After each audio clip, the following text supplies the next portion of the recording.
Strange things occur in the cold waters of Antarctica. One of these things happened to a ship called Jenny. It was a small schooner whose history began in 1822. The boat and its crew set sail and disappeared a year later. For 18 years, the ship was considered sunk. People forgot about it, but in 1840, the vessel reminded the world of itself. That year, the whaling ship Hope sailed through the Drake Channel in Antarctica. The crew members noticed a ship among icebergs. It was the schooner Jenny. It was floating slowly in the dark, with no signs of life. The captain of the Hope, Mr. Brighton, gave the order to approach the mysterious vessel. They thought it was some creepy ghost ship, but as they came closer, they noticed crew members on the deck. The sailors of the Hope called out to them, but received no answer. This time, it became clear that something terrible had happened to the Jenny. When Brighton boarded, he realized that the Jenny crew members weren't missing. They were here. Frozen people stood like statues. Brighton went down to the lower deck and found the captain. He was sitting frozen at the table, holding a pen. Brighton looked at the logbook. The last record was made on May 4th, 1823. The captain wrote that he was the only living member of the crew. They spent 71 days without food. It seemed that the ship got lost in the sea because its captain went off course or sailed into an iceberg, but no one knew for sure. After that, nobody ever saw the Jenny again. According to rumors, the crew of the Hope abandoned the frozen ship and left it to drift in the cold waters. According to other rumors, this whole story is fiction. The story of the Jenny was described in a German magazine in the middle of the 19th century. Still, there was no further evidence of the ship's existence. Already in our time, Cambridge University decided to explore the case of the Jenny. The researchers discovered that one of the crew members of the Hope, who didn't disclose his name, told someone the legend of the frozen ship. Someone shared the story with another guy, and it was published in a German magazine called Globus. And that's all. There was no other evidence. One of the most famous ghost ships was the Mary Celeste, and there's no doubt about its existence. The history of this vessel was documented in court. People wrote about it in newspapers, but the most exciting thing is that the ship continued to be used even after 10 people disappeared from its deck. The history of the Mary Celeste began in Canada in 1861. When it was first built, the ship was called the Amazon. It changed captains several times, and it also hit some rocks. The boat was sold, bought, then sold again, repaired, and sailed under the name Mary Celeste. In 1872, it had a new captain, Benjamin Briggs. He was a decent, brave man with a lot of experience in navigation. He had a beloved wife, a daughter, and a son. When he went on his last voyage, he took his wife and daughter with him, and his son stayed in America. In November of 1872, the Mary Celeste sailed from the port in New York with 10 people on board and disappeared. 8 days later, another ship, the Dei Gratia, also left New York and followed the same route. Dei Gratia's captain, David Morehouse, noticed the Mary Celeste and immediately realized something was wrong. The ship was moving too freely, as if no one was controlling it. The captain tried to contact the crew members, but no one answered him. Then, together with other sailors, he climbed aboard the Mary Celeste. The ship was in good condition. There was no damage. The hold was slightly filled with water, but it could be easily pumped out. Everything seemed fine, but one lifeboat was missing. The crew members' valuables were in their cabins. The cargo was in the hold. The supplies of water and food were untouched. Judging by the records in the logbook, the ship was caught in a storm, but it was not too strong. Other ships also sailed through this storm, but nothing bad happened to them. The last record was dated November 25th. and it claimed that everything was fine.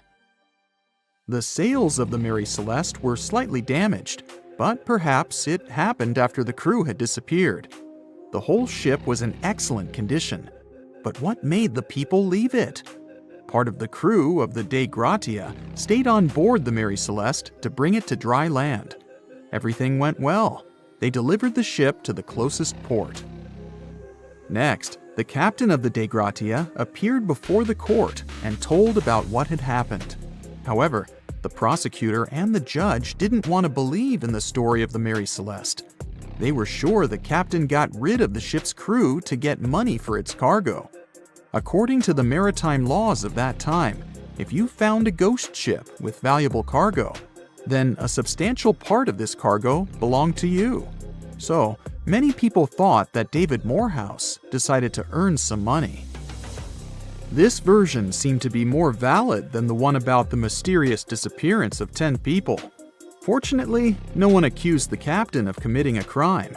They thanked him for his service and gave him a monetary reward. However, his reputation was damaged, which greatly affected his career, as many believed he attacked the crew of the Mary Celeste. But even after this terrible case, trial, and investigation, the story was not over. The Mary Celeste was still an expensive and efficient vessel. It sailed several times, but then one captain crashed it into the reefs to get insurance. The court revealed this deception and accused the captain of intentional property damage. The story of the Mary Celeste became famous all over the world. People began to build their theories, realistic and not. Someone believed the ship had sailed through the Bermuda Triangle, but this version was quickly refuted, as the route of the Mary Celeste passed thousands of miles away from the Bermuda region. Did the Kraken or another giant monster attack the ship? Nope.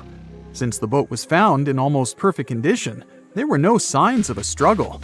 One of the most popular versions was that the crew of the Mary Celeste stole some valuable cargo and sailed to Spain on the rescue boat. However, those who knew Captain Benjamin Briggs said he was a good, honest man.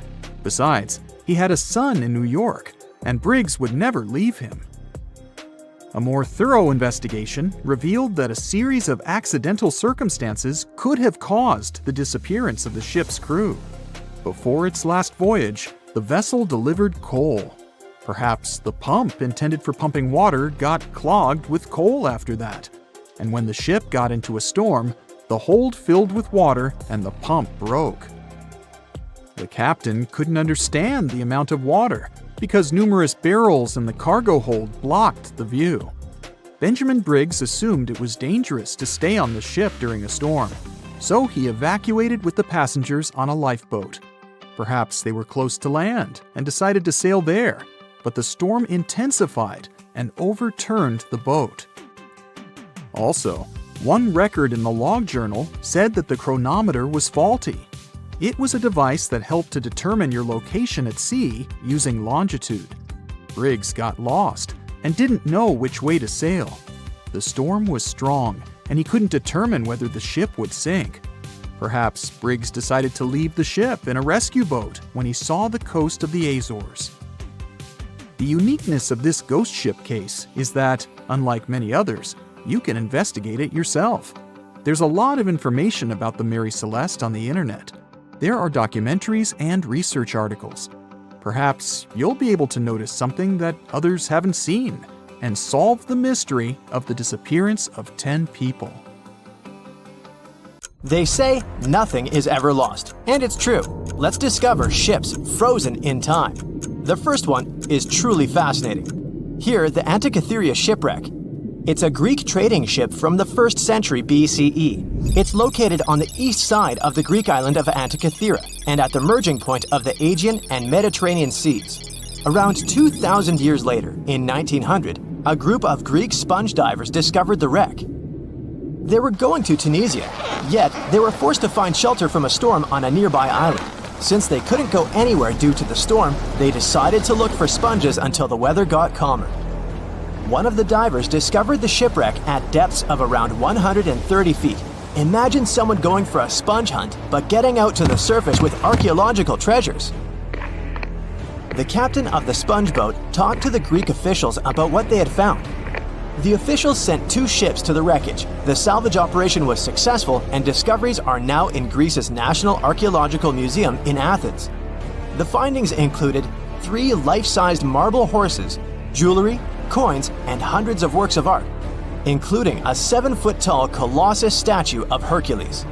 Among these treasures, Antikythera ephebe, a bronze statue of a young man, caught more attention. Because the ephebe doesn't comply with any familiar iconographic model, and there are no known copies of his type, he held a spherical object in his hand.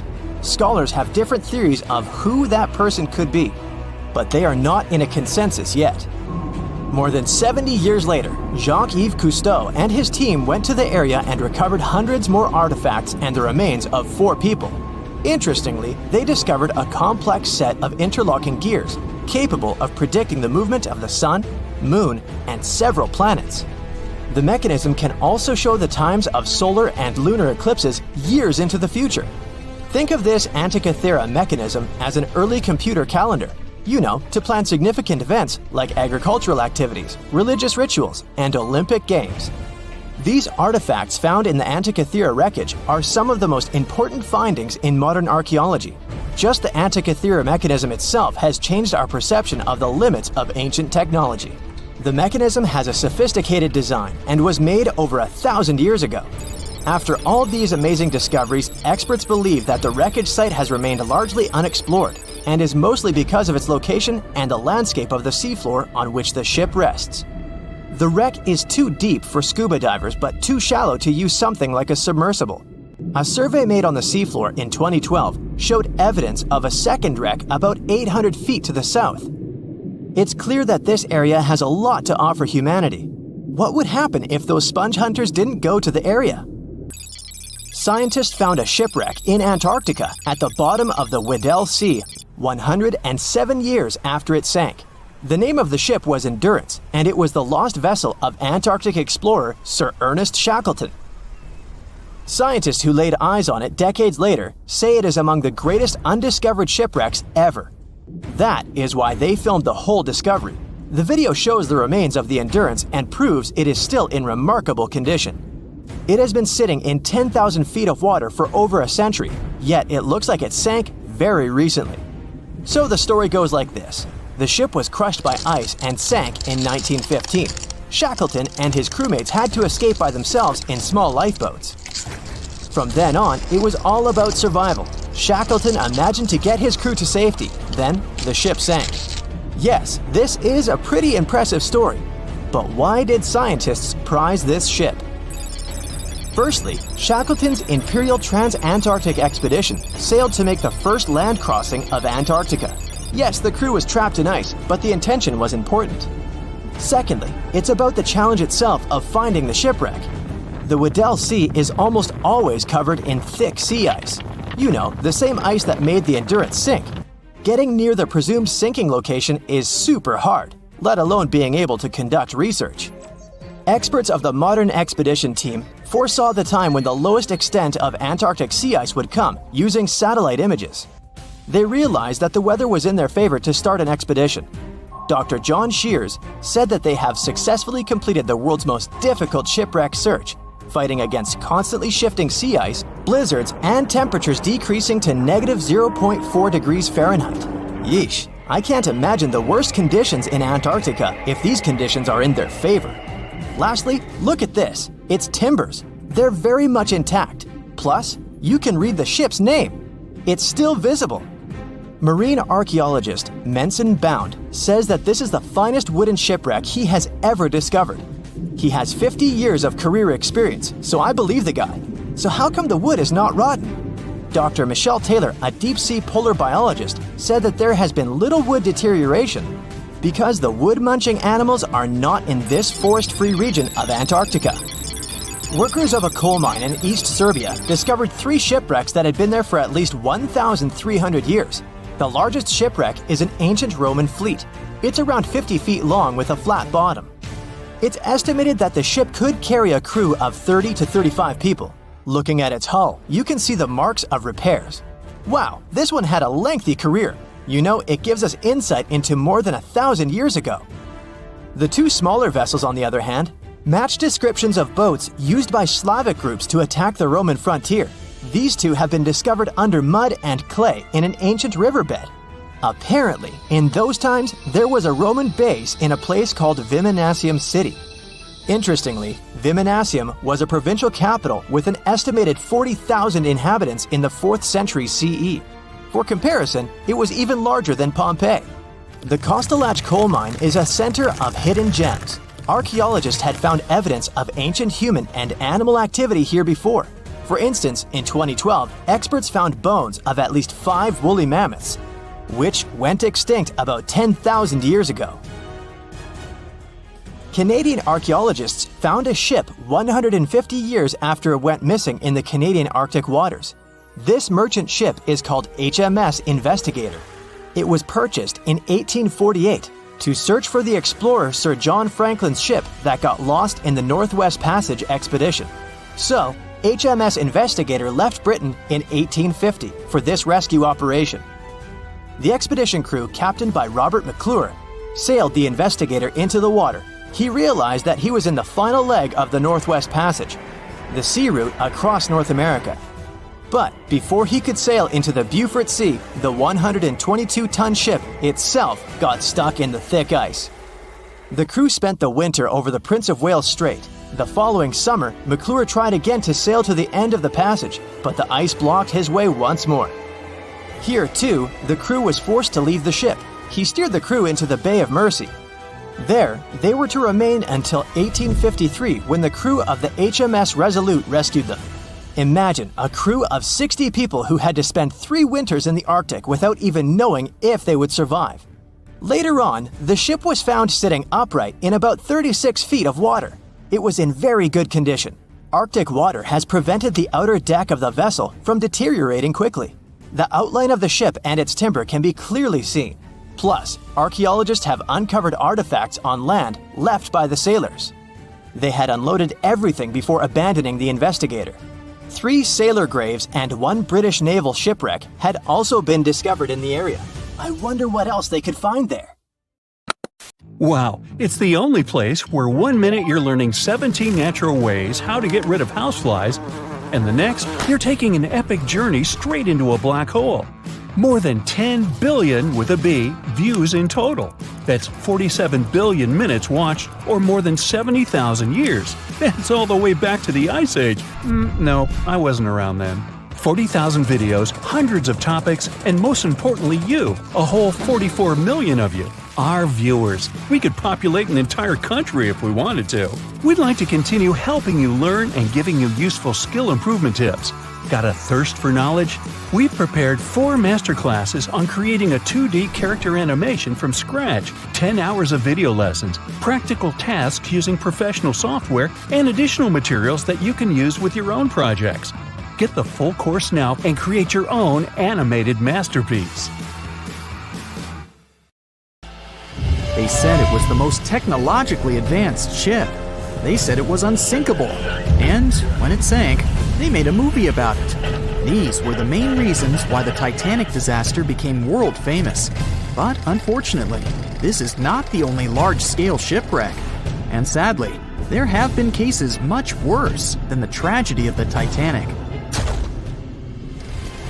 One of them occurred on April 27, 1865. The Sultana steamboat carried passengers and cargo daily between St. Louis and New Orleans. It was a pretty large wooden boat with 3 decks and was 260 feet long and 70 feet wide, almost twice the size of a basketball court.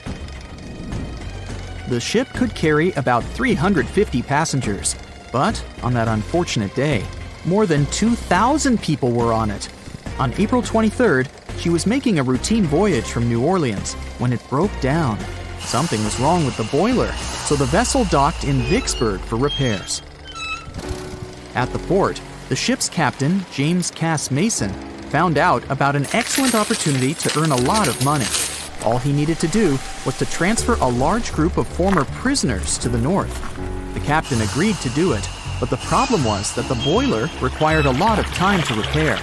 Mason was afraid that his competitors would take the job, so he decided to sail despite the malfunction the ship had. He patched up the holes in the boiler instead of a big repair and invited all the ex-prisoners on board. So, there was a broken boiler, an excess number of passengers, a lack of lifeboats, and not the best river conditions. Also, the captain refused to send the ex-prisoners to the hold, so they were all with ordinary passengers. There were strong chances for a shipwreck, but the greedy desire to earn more money was stronger. The Sultana went on a voyage and sailed up the river for 2 days. At this time, one of the biggest Mississippi floods in history began. The river overflowed its shores because of the flood, with the water level rising several feet. All the trees on the shore disappeared, and only the tops were sticking out of the water. The ship sailed opposite this powerful current, making the boiler work too hard. On the evening of April 26th, the Sultana arrived in Memphis, Tennessee, and they loaded even more, 120 tons of sugar and 200 passengers. She got incredibly heavy. Around midnight, the ship continued its dangerous journey. The captain sailed to barges to load a shipment of coal. At 1 a.m., the vessel left the barge. At 2 a.m., the broken boiler, unable to withstand the load, suddenly exploded. The Sultana was just 7 miles north of Memphis. Few people survived that day. The problem was that passengers trying to escape from the fire jumped into a cold river with a strong current. The Sultana disaster is considered the most tragic shipwreck in the history of the United States. The exact number of those who didn't survive is still unknown. According to various sources, this number was from 961 to 1,800 people. Don't be surprised that almost no one knows this story. There were many more survivors in the Titanic tragedy, and everybody heard about it. But the Sultana sank during one high-profile event. 12 days before the shipwreck, the country lost Abraham Lincoln. People hadn't yet recovered from this news, so no one paid much attention to the tragedy of the Sultana. Many catastrophes happened quite recently by historical standards. One of them occurred in 2002. The ferry La Jula was a Senegalese vessel. The ferry sailed twice a week, mainly along the coast of Dakar, carrying passengers who traded mango and palm oil. It made daily voyages and never faced severe problems thanks to modern rescue equipment and good repair service. But one day, the ship's crew discovered a malfunction and sent the boat to port. For almost a year, La Jula was in a non-working condition, awaiting repairs. But it didn't get high-quality service. After poor maintenance, the ferry set off on its last voyage. On September 26, 2002, La Jula sailed between southern Senegal and Dakar, and at 11 p.m. headed toward Gambia, where a strong storm began. The wind raised high waves, but this wasn't critical for the large passenger ship unless the number of people on board didn't exceed the established norm. La Jula was supposed to carry about 500 passengers, but had many more people that day. Too many passengers, poor repairs, and a strong storm caused severe problems for the ship. But the main factor in the shipwreck was that La Jula was only built for sailing in coastal waters, but that day, it sailed far from the shore. Big waves started rocking the boat, and at some point, it just turned upside down. The ship's deck went underwater, and its lower part stuck above the surface like an iceberg. All the passengers sitting in cabins fell on the ceiling and lost their orientation in space. There were no holes or damage in the ship's hull, and water flooded the lower decks for a long time. The vessel stood in a twisted position for several hours. Then, the boat began to sink when the water seeped through the deck and hold. The ocean was warm, but no one came to save the passengers. People had to wait almost 4 days to be rescued. Unfortunately, only a few managed to survive. The Philippines is a very dangerous area for ships. This place consists of several thousand islands and a vast area with shallow water. Ships can run aground and damage the hull with reefs and pitfalls.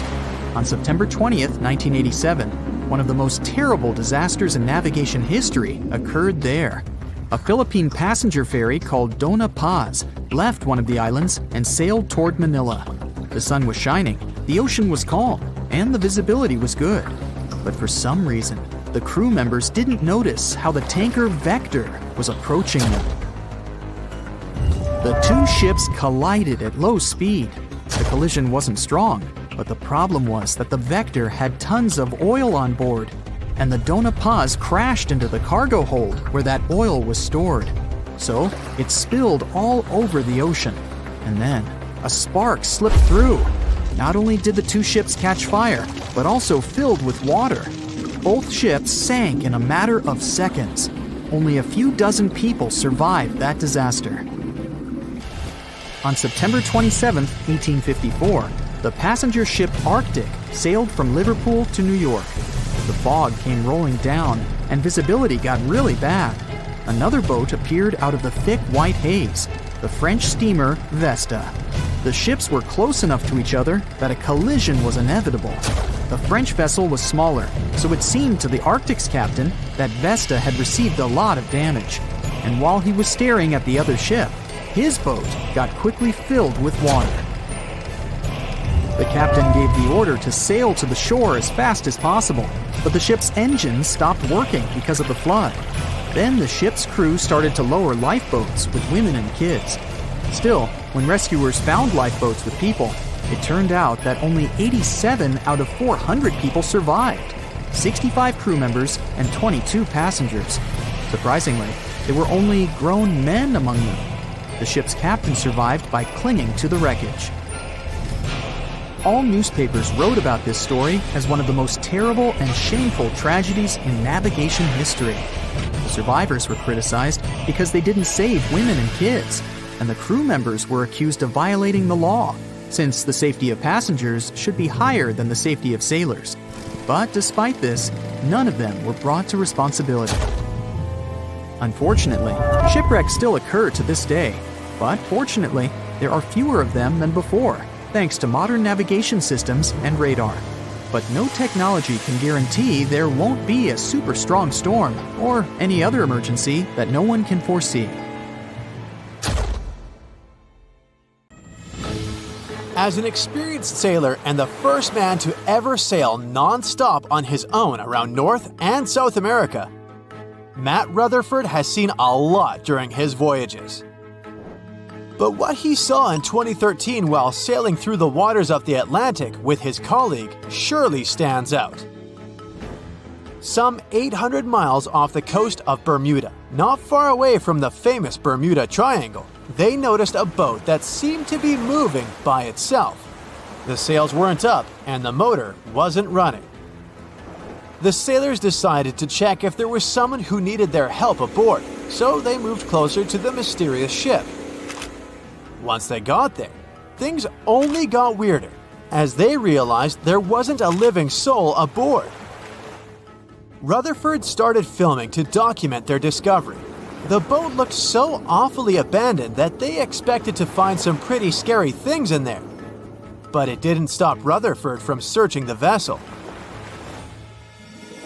The boat, which turned out to be named Wolfhound, looked like an upscale one, probably costing hundreds of thousands of dollars. It was pretty weird to find it floating by itself in the middle of the ocean. It seemed like whoever abandoned it was leaving in a rush. There were clothes and other personal belongings all over the main cabin. Some parts of the ceiling had fallen and some drawers had popped open. The brave sailors decided to tow the ghost ship back to Bermuda. It wasn't easy because Wolfhound was bigger and heavier than their boat. After days at sea, the crew was running low on fuel and asked a passing freighter to stop and give them some gas. They kept pulling Wolfhound until the tow line got wrapped around the rudder and they realized they could get stranded in the Bermuda Triangle. So they had to abandon the ship. What really happened and how Wolfhound ended up in the middle of the ocean will probably remain a mystery. Rumor has it that it belonged to a member of the Royal Irish Yacht Club. The ship was going on its first voyage from Connecticut to Bermuda and then Antigua. It got in a terrible storm around 400 miles away from Delaware. The winds were so strong that the yacht suffered 2 knockdowns. A Greek cargo ship rescued the crew. They left the ship with an emergency beacon on. The rescued crew members shared that they saw the ship sink, which only adds more questions to the story. How did it get back to the surface?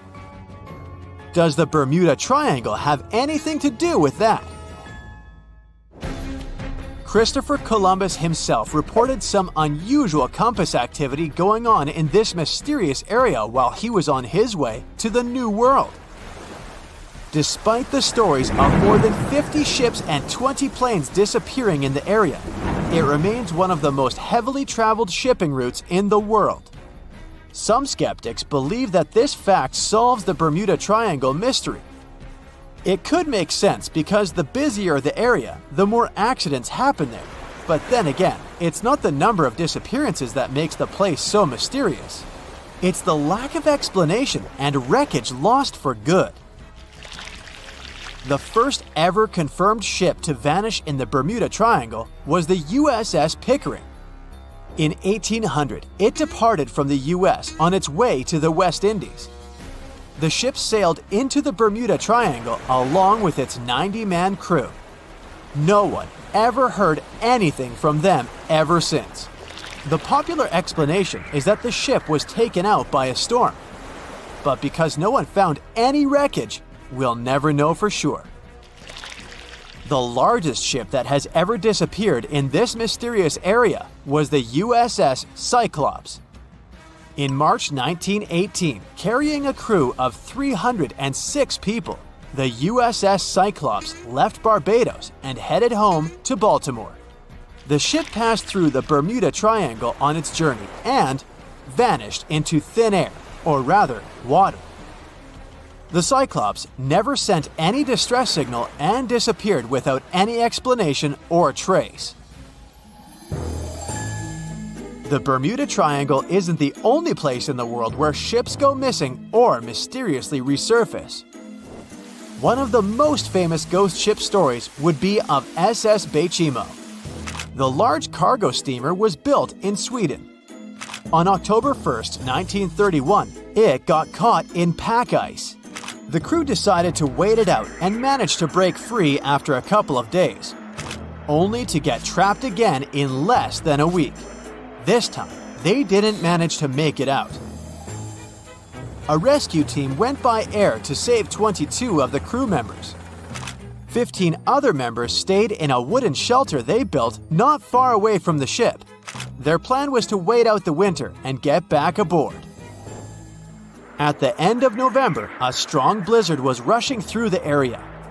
When it was over, Baychimo seemed to have gone away with the storm.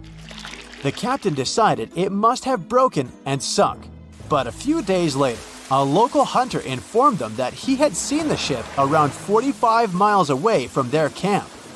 The crew managed to find the ship and took the most valuable cargo from its hold. They had fears that Baychimo wouldn't live through that rough water, but it did manage to survive after all. Once the ice was gone, it floated away and ended up drifting along the shores of Canada and Alaska. Many people reported seeing the ghost ship in an open sea. Some even tried to board it to save the ship, but the weather didn't allow it to happen. The last time someone saw SS Baychimo was in 1969, 38 years after its crew had left it. It could still be drifting somewhere in the ocean. The story of MV Hoita happened in the South Pacific. The ship was originally a wooden luxury yacht. After serving for 20 years to various owners, it became a merchant ship. In 1959, it set on a trading voyage that was supposed to last around 2 days. When it didn't reach its destination on time, no one was worried at first as things happen in the open waters. After another day, and no distress signals from the Hoita. It was obvious that something serious was going on with it. There were 25 people aboard, and their families wanted to find them. A search and rescue crew worked for 6 days looking for the ship, or at least its wreckage, in an area of nearly 100,000 square miles. That's 1.5 times as big as Florida. Sadly, the mission had come back with no results. It seemed like Hoita had disappeared without a trace. A month later, another merchant ship noticed Hoita drifting in the ocean, miles and miles away from its original route, and none of the crew members or passengers were on board. The cargo had also disappeared. The lifeboats were also gone, so the people must have escaped the ship hoping to save themselves. It turned out that the crew had been trying to get help as they tuned the radio to the International Distress Channel. But the damaged cable didn't let them send the signal any further than 2 miles.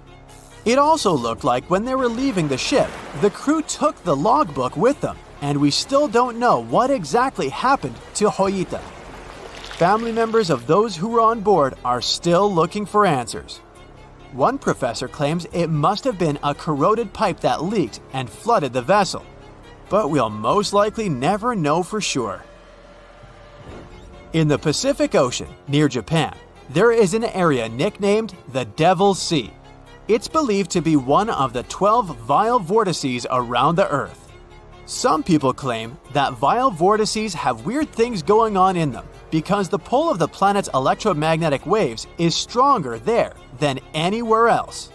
The most famous ship that disappeared in the area was a fishery patrol vessel in 1952. The ship went there to investigate the vessels that went missing previously and disappeared along with 31 crew members. Scientists who don't believe it was a mysterious disappearance blame the underwater volcano eruption for what happened. No matter what happens, don't stop! We almost got it! 2 treasure seekers are digging frozen ground in a cornfield at night. It's raining hard, lightning is flashing, but these 2 guys keep working. And now the shovel hits something solid. No way! A treasure chest! They start digging faster and find a piece of a ship's engine. What the?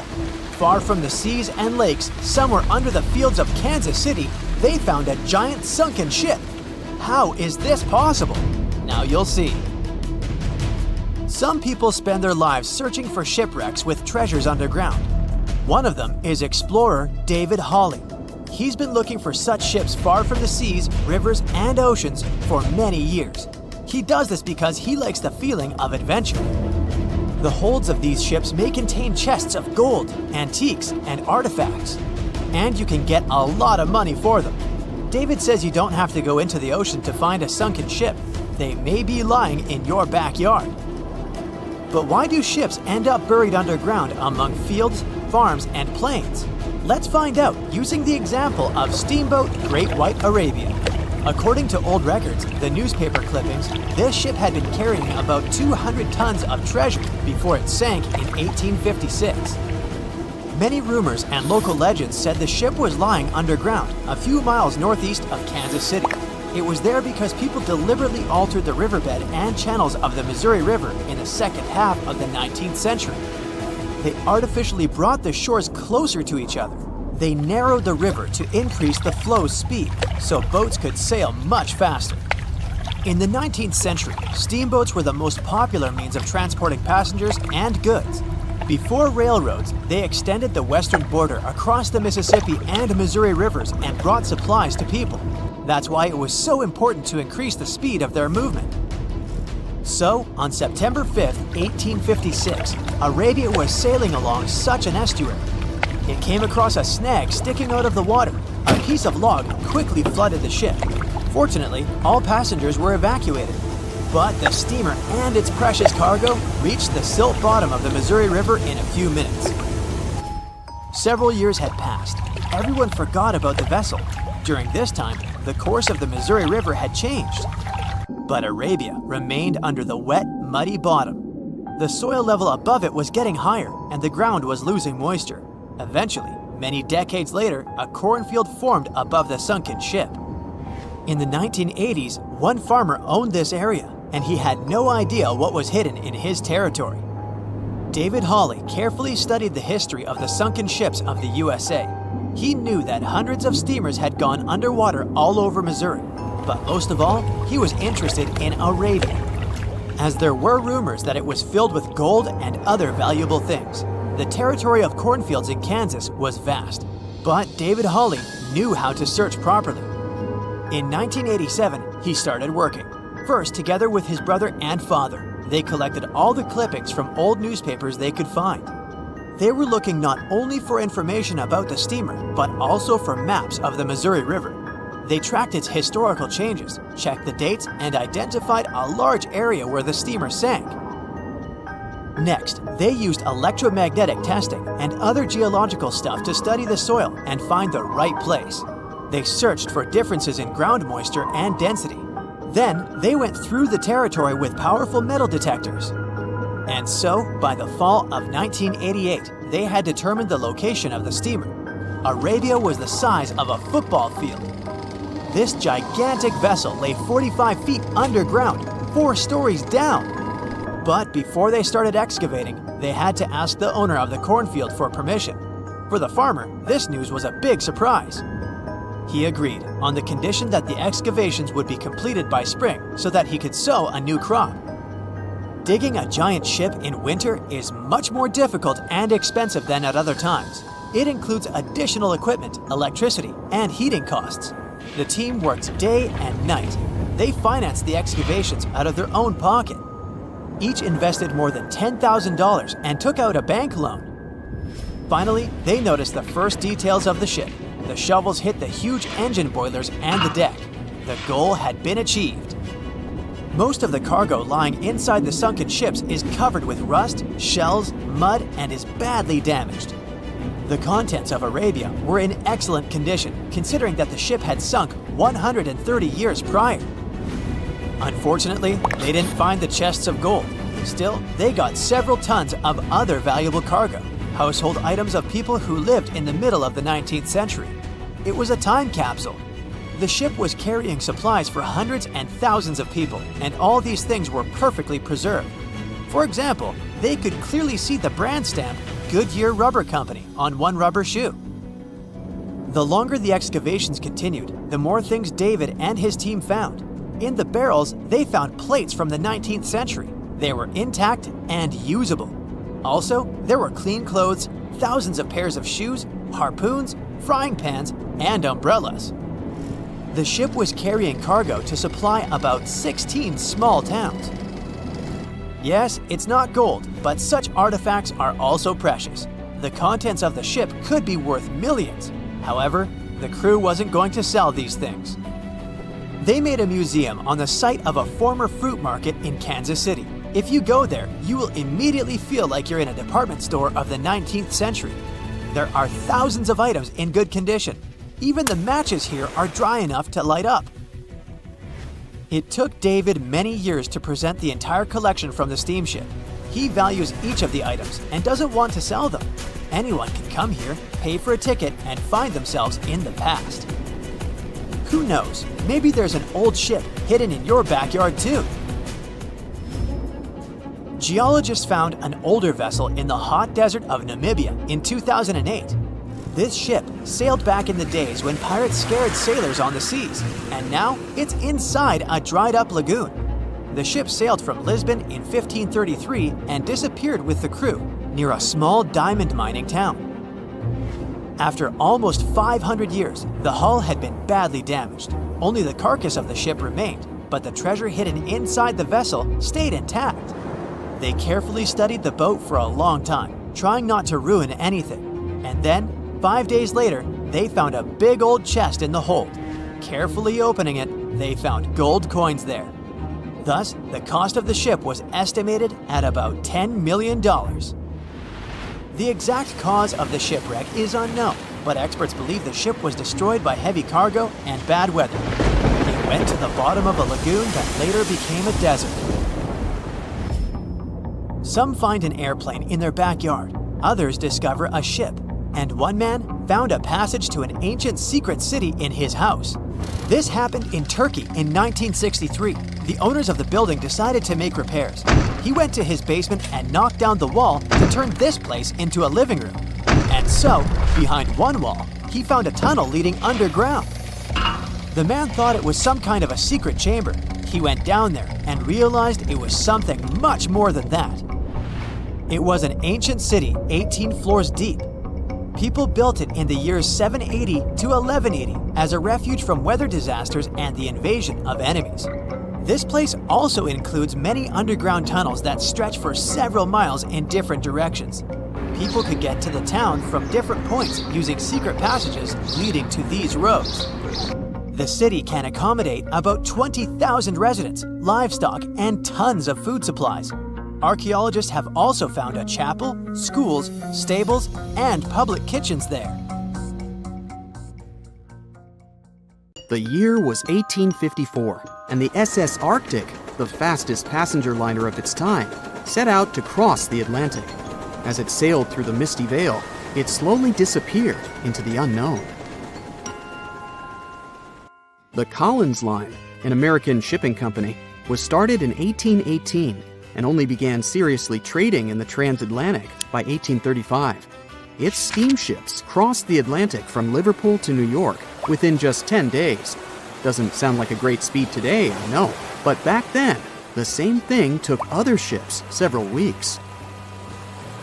Light on the water with their wooden hulls, powering through with a strong steam engine, those steamships were the favorite choice for many high-profile people. What could go wrong with such an advanced ship, they thought. This reminds me of some other ship everyone believed to be unsinkable. But anyway, back to the Collins Line.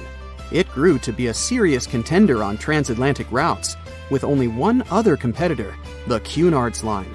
It was a British company also aiming to be the main force through the Arctic Passage. In 1835, the company received a new ship that traveled to Liverpool and came back to New York with the largest cargo ever at that time. From then, the Collins Line was steadily growing. It seemed like there would only be future successes for it. Unfortunately, their lavish ships became costly to run with the amount of coal used. Massive power along with weak wooden hulls meant they needed many repairs after each voyage. So, every trip ended up being expensive. But since the ships were safe and had a great reputation, people were willing to pay the price, and the company was definitely not in crisis. They had achieved something no one had managed to do before them. Like I told you, their ships crossed the Atlantic in a whopping 10 days, and Edward Collins, the owner, was very determined to maintain the pace. Their 5 ships easily outran the Cunard's Line of only 3. With this great praise, it provided more attention. Though the Cunard's ships were slower with their iron hulls, they believed there was still profit, regardless of how slowly they sailed. Among Collins' ships, the Arctic, the third of them to be launched, was the largest, reaching 284 feet long, with 2 side-lever steam engines, each with 1,000 horsepower. The paddle wheels made 16 revolutions a minute when at full speed. At the time of its launch, the press called it the most stupendous vessel ever constructed in the United States. But glamour and fame couldn't avoid what would come next. On the 27th of September, the Arctic was on its journey from Liverpool to New York, continuing a speed pace through the thick fog. It's possible that by that moment, after 4 years of record-breaking trips, the crew became overconfident with their sailing and the ship. Going only 50 miles from Newfoundland, they carelessly continued through the fog with no radio contact, sonar, or any other form of identifying objects, equipped only with Morse code. A smaller ship, the SS Vesta, which operated as a fishing vessel, often worked around Newfoundland. It was passing through the same path as the Arctic and crashed into its side. Shocked by the collision, the captain of the Arctic offered help to the much smaller Vesta, but it was soon clear that the damage that seemed minor on the Arctic was far worse. Beneath the waterline, a hole was letting water into the hull. The cost of the much faster wooden hull now seemed less valuable. They steered toward land, trying to plug the holes, but they weren't doing so well, and the seawater continued to pour in, filling up higher and pushing the ship down. And finally, once the engine room was full, it put out the boilers, taking away the massive power the Arctic was once legendary for. They moved slowly until coming to a complete stop. The ship continued to sink, and the order was to abandon it. At the time, maritime law allowed for the Arctic to carry only 6 lifeboats, only capable of saving 180 people. The crew and some of the passengers managed to push their way aboard and took most of the seats on those boats. Things were pretty wild, and everyone forgot about their manners, not letting the ladies and the youngest ones board first. It took 4 hours for the Arctic to sink. 150 crew and 250 passengers were on board. Those that weren't able to find a lifeboat made a desperate attempt to build their own rafts from parts of the ship. 2 days later, only 3 boats made it safely to the shore. The other 3 were never found. Believe it or not, the rescue party also saved some people that had been clinging to the wreckage for 2 days. Unlike the crew, the captain went down with the Arctic, but amazingly survived. He would be only one of 85 people that made it out of the 400 on board. When the news arrived 2 weeks later, the public responded with great sadness to the losses. Great anger soon followed towards the poor safety measures in the crew.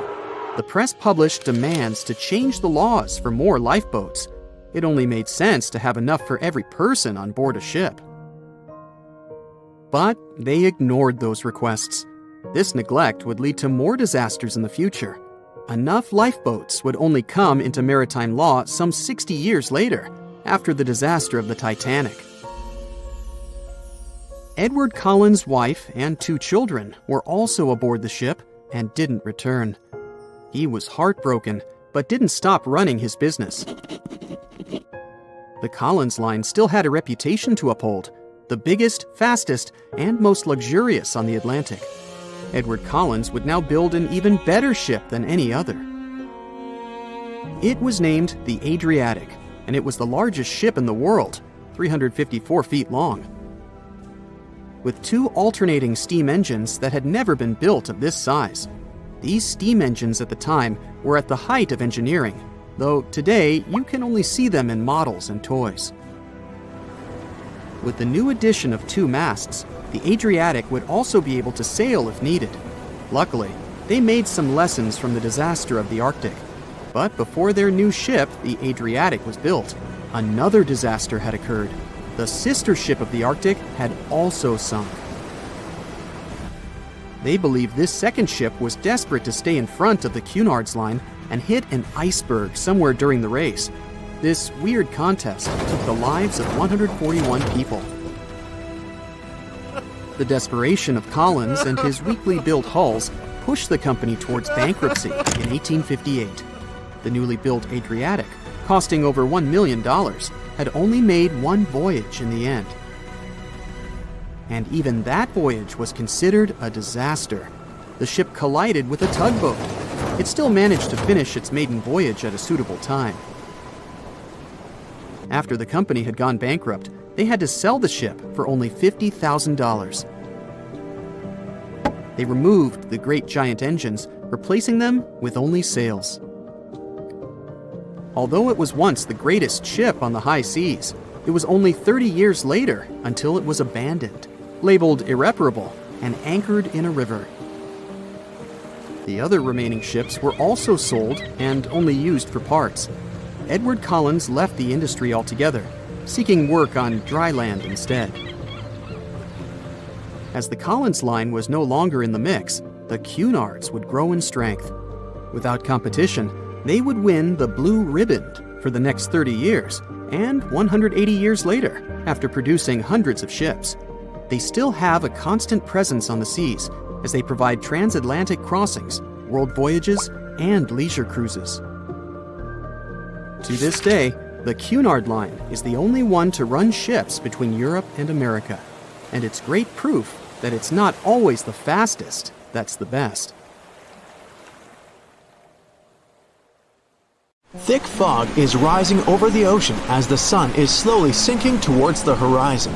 It's hard to see further away than a few dozen feet, but that's enough to notice a hulking, skeletal shape in the distance. As your ship approaches the figure, your heart beats faster, and then you make out the details of another vessel, abandoned by the looks of it. Ghost ships do exist, and their mysteries aren't always solved. Take MV Hoita, for example. It was a wooden vessel built in 1931 as a luxury yacht. It had served well to various people over 20 years before it was bought by a Samoan sailor and became a merchant ship. In 1955, though, Hoita's service came to an abrupt and mysterious end. On October 3rd, it set sail for another trading voyage that should have taken no more than 48 hours. Delays happen in the sea, so when Hoita didn't arrive on October 5th as scheduled, there was little worry yet. But then it failed to come on the following day too. There was no distress signal or any other sign of Hoita's presence anywhere between its departure and arrival points. A search and rescue party was dispatched to find the ship, and for 6 days, they were scouting the area of nearly 100,000 square miles. On October 12th, the mission returned to the base empty-handed. Hoita vanished without a trace. It was only a month later that another merchant ship, Tuvalu, noticed the missing vessel far away from its route, drifting in the open sea and listing heavily. The sailors boarded the ship and found that all of its crew and passengers, 25 people total, were missing, along with all the cargo the vessel had been carrying. The radio was tuned to the International Distress Channel, meaning that the crew had been trying to ask for help, but they couldn't reach anyone because the radio cable had been damaged, limiting the range to 2 miles. The lifeboats were missing as well, indicating that people on board must have left the ship. Unfortunately, they seem to have taken the logbook with them, leaving the rescue team clueless as to what had happened. Even today, the mystery of MV Hoita hasn't been solved yet. No one knows where the crew and passengers had gone and what had caused them to leave. SV Carol A. Deering wasn't a ghost ship in the usual sense of the word. There are no sightings of it in the open sea. Instead, it was found on the shore, but the circumstances of it running aground are a puzzle shrouded in mystery. Carol A. Deering was built in 1919 in Maine, and it was a large vessel made for commercial voyages. Unfortunately, despite its large cost of construction, it had only served for a year before its last trip. July 19, 1920. The ship was traveling from Puerto Rico to Rio de Janeiro via Newport News to deliver a cargo of coal. It was almost halfway to the final destination when the captain fell seriously ill, and the crew turned back to drop him and his son off and replace the captain. The voyage went without incident, but when it came to Barbados in December to resupply, there were strange moods among the crew. The first mate didn't seem to be happy with the new captain. No one paid much attention to it back then, when they probably should have. The last sighting of Carol A. Deering at sea was on January 28, 1921, when a lightship noticed it off the coast of North Carolina. There was some commotion on the quarterdeck of the ship, where the crew were normally not allowed. Then, another vessel sighted it, but there was already no one on the decks. On January 31st, the merchant ship was found hard aground in the Diamond Shoals, a site notorious for numerous shipwrecks that had been occupying there for centuries. When the search and rescue party boarded the ship, they found it abandoned, the log and personal belongings of the crew gone, along with the 2 lifeboats. There is still no answer to what happened on board of Carol A. Deering that January, although the most popular version was mutiny. Maybe we'll never find out the truth though. SS Baychimo is perhaps one of the most notable ghost ships in history. This large cargo steamer was built in 1914 in Sweden and plodded its way dutifully over 16 years, trading provisions for pelts with native tribes of Alaska and Canada. But then, on October 1st, 1931, Baychimo got caught in pack ice. At first, it seemed the crew would be able to wait it out and continue on their route because the ship broke free in a couple of days. But in less than a week, it became caught again, this time for good. In another week, a rescue party was sent to fetch 22 of the Baychimo's crew, while another 15 remained behind to wait through the winter if necessary and get the ship back. But a month later, after a powerful blizzard struck their camp, the sailors went out of their shelters only to find the ship gone. Luckily, a few days later, a native hunter told the Baychimo hadn't been lost yet. He'd seen it about 45 miles from where they had been stationed. They managed to track it down, but decided the ship wouldn't survive the winter. So they took the most valuable cargo from its hold and abandoned it. They were wrong though. SS Baychimo did survive that winter, and many more that followed. When the ice broke, it sailed away on its own, drifting listlessly along the shores of Canada and Alaska. There were numerous sightings of the ghost ship, sometimes adrift in the open sea, and at other times stuck in the pack ice again. People attempted to board and salvage it, but weather conditions or lack of equipment always prevented them. SS Baychimo was last sighted by native Alaskans in 1969, 38 years after its abandonment. What became of it later remains unknown. The story of SS Ourang Medan is one of the most puzzling and harrowing ghost ship stories of the 20th century. No one even knows for sure if the ship even existed in the first place. It wasn't recorded in Lloyd's Shipping, the International Register of Ships, which makes it either a tall tale or a vessel that avoided being officially recognized for some shady reasons. In any case, the accounts as to what happened to the Medan vary. According to most reports, it was carrying some unknown cargo in the Indonesian waters when a distress call was received by another ship in the vicinity. The officer on duty heard an SOS message, but its contents are different depending on the accounts. The message did not repeat, and the crew of Medan didn't answer to any attempts to contact it back. The ship that received the distress call hurried to the rescue, but they only reached the vessel the following day, when it was already drifting and slightly listing. When the rescuers boarded the ship, they found that none of the crew had survived. However, one lifeboat was missing, which implied that there was at least one crew member who managed to escape. What happened to the rest of the people on board remains a mystery to this day. Still, there are no hard facts about this story, so we might never find out whether SS Ourang Medan was actually a ship and not a thing of fiction. SV Zabrina was a 3-mast sailing barge built in 1873 for river trade ships in South America. She served for well over 4 decades, proving to be a sturdy and reliable ship. It was later transferred to Europe, where it continued serving its purpose well. But then, in October 1917, Zabrina set sail on a regular voyage only to be found ashore several days later. Mysteriously, although the ship was perfectly intact, the entire crew of 5 and the captain were gone. There is no direct evidence or hard facts as to what really happened that day. The most convincing theory is that the crew were washed away from the deck because of an underwater explosion. And then the ship sailed ahead without them, but the truth, as always, remains unknown. In 1945, 5 TBF Avenger aircraft took flight for a routine training exercise around the Bermuda Triangle. In the middle of the exercise, the planes were struck by intense rain and heavy winds, despite the clear weather forecast. The pilots became extremely disoriented and radioed the base to report that their navigational equipment had stopped working. The last thing the base heard was, "When the first plane drops below 10 gallons, we'll all go down together," and then static.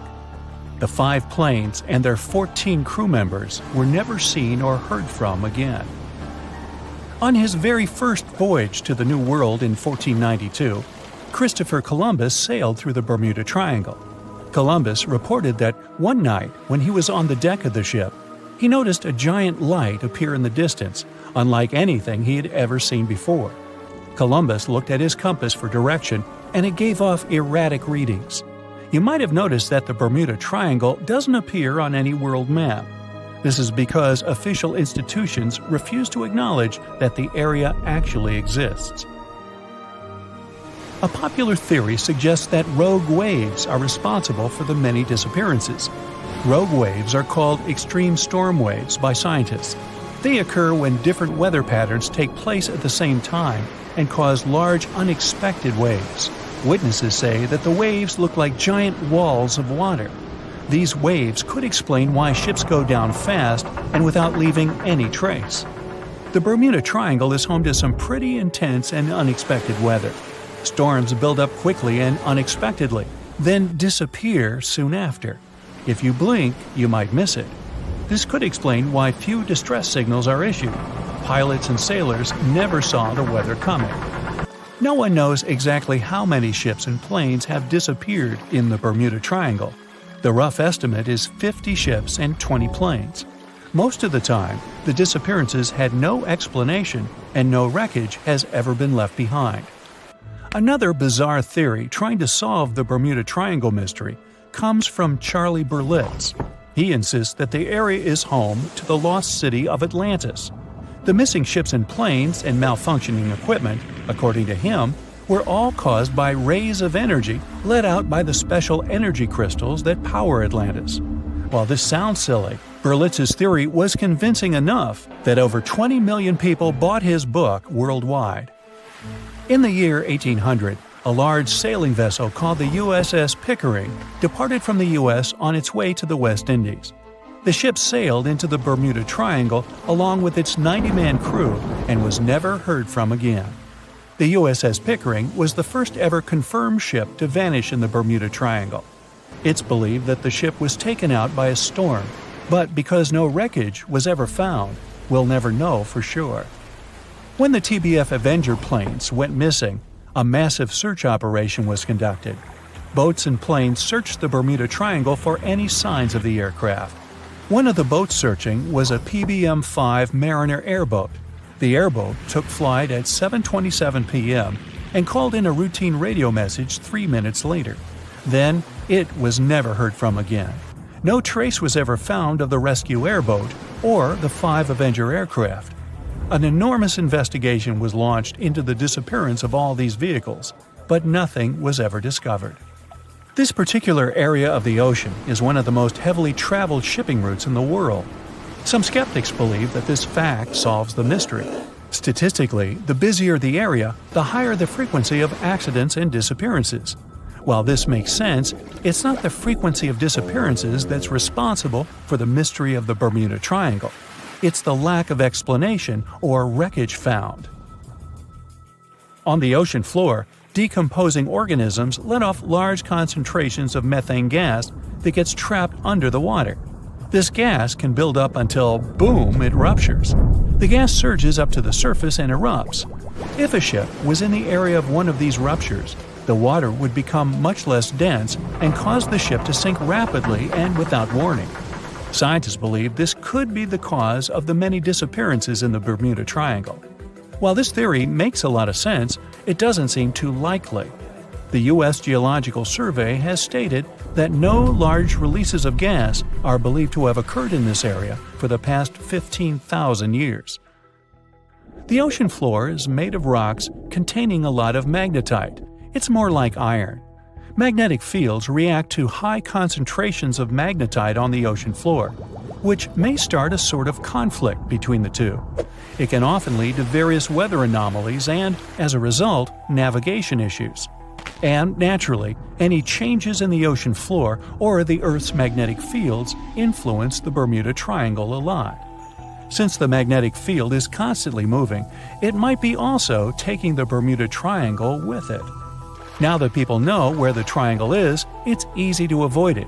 It supposedly moves eastward together with the magnetic poles, but scientists still can't answer where exactly it will be in a couple of years.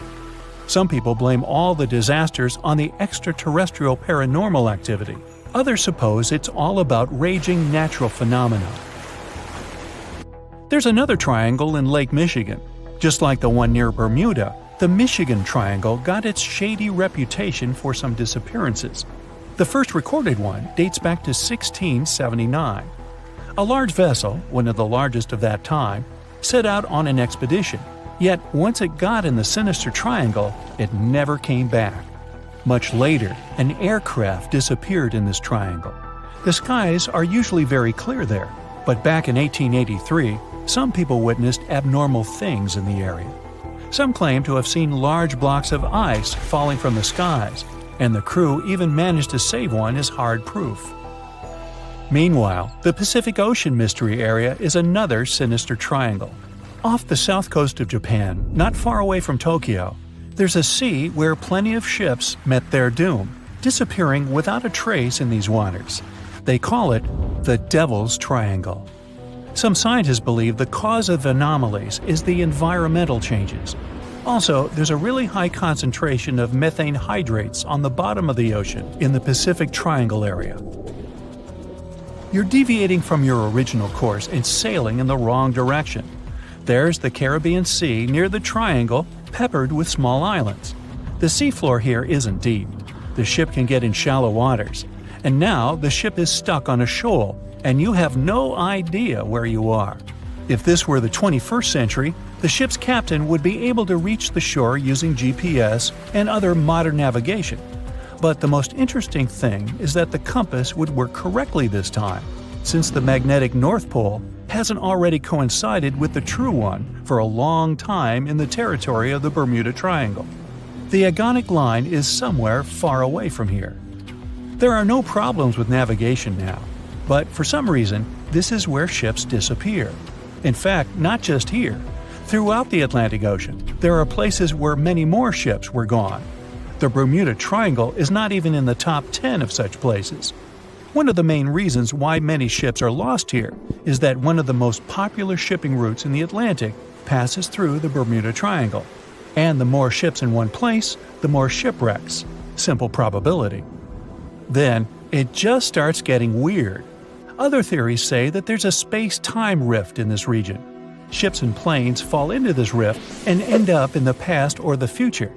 But for some reason, there's not a single proof of this myth. There's no reason to think that the rift is hidden somewhere here. The base of an extraterrestrial civilization is located in the Bermuda Triangle. Visitors from other galaxies steal sea vessels along with the crew, so no one finds the wreckage of the ships. This is also a popular myth that has no scientific justification. The Kraken lives somewhere in the triangle. It's a huge squid that sinks ships and also is a legend that sailors tell each other. However, gigantic squids live in the depths of the ocean. They can grow to the size of half a train car, but no cases have ever been recorded where they sunk a large vessel. And in the area of the Bermuda Triangle, they have never ever been seen. People in the past didn't know about the existence of these creatures, so when they saw them for the first time, they described them as huge, terrible monsters. Giant squids are some of the most elusive creatures on Earth, and scientists had to use sonar equipment to find them. They don't like to leave the dark depths and are likely to be afraid of the sound of any ship. So, that should squash the squid as a suspect. It has recently become a popular location for many tourists looking for the perfect place to get away from it all. If you're lucky enough to catch a sunny day here, it's like no other, I can assure you. Chances are, you'll end up having loads of foggy days, but let's be honest, they have a special allure of their own. This enchanting smile-shaped island is called Sable Island. It's located 190 miles from mainland Nova Scotia. It wasn't accessible to the general public until 2013. That's when it was added to the list of National Parks of Canada. You can get here either by plane or by water. But what's so enchanting about this place anyway? There must be something since the yearly tourist count is growing every year. Firstly, there's a spectacular number of wild horses here. There are between 200 and 500 horses roaming free all over the island. There's also a large population of gray seals. The place is also the only breeding location of a rare bird species called the Ipswich sparrow. If you're already considering a trip here, there are some things you need to know first. Remember that fog I mentioned earlier? Well, it turns out that Sable Island is the foggiest place in the Canadian Maritimes. I'm talking about approximately 127 foggy days each year. During such days, Sable Island literally disappears underneath a thick layer of fog. You won't be able to explore the place on your own either. The local regulations state that visitors need to travel within a group. And they also need to keep a 197-foot distance from the wildlife they can encounter here. As charming as this place may be, it holds a dark secret hidden beneath the sandy dunes. And it has nothing to do with beautiful creatures living here or the island's unique vegetation. Apart from being known from its horses and seals, Sable Island is infamous for an overwhelming number of shipwrecks. Over the years, about 350 ships have ended their lives here, on these sandbars. When survivors described their experiences, they usually mentioned harsh weather conditions near this mysterious island. The island also made its way into literature when it was described in a book called The Perfect Storm, which was written by Sebastian Junger and published in 1997. The book was so successful that it was later adapted for the big screen in 2000, with George Clooney playing the leading role. The first recorded shipwreck near Sable Island dates back to 1583. The boat was named the HMS Delight and was under the command of British adventurer and explorer Sir Humphrey Gilbert. Only 17 people managed to survive the catastrophe by escaping in a small boat. Records mention that they spent 7 days at sea before reaching the shores of Newfoundland. In 1884, another vessel named the Nicosia struggled in the thick fog as well. The ship was completely destroyed, but fortunately, all 18 crew members managed to survive. The captain's son was almost lost at sea when a lifeboat capsized when he was climbing into it. He somehow managed to stay underneath the lifeboat, which was completely submerged. When this lifeboat righted, he eventually emerged from the water and was rescued for the second time. The years between 1947 and 1999 were relatively quiet on the island.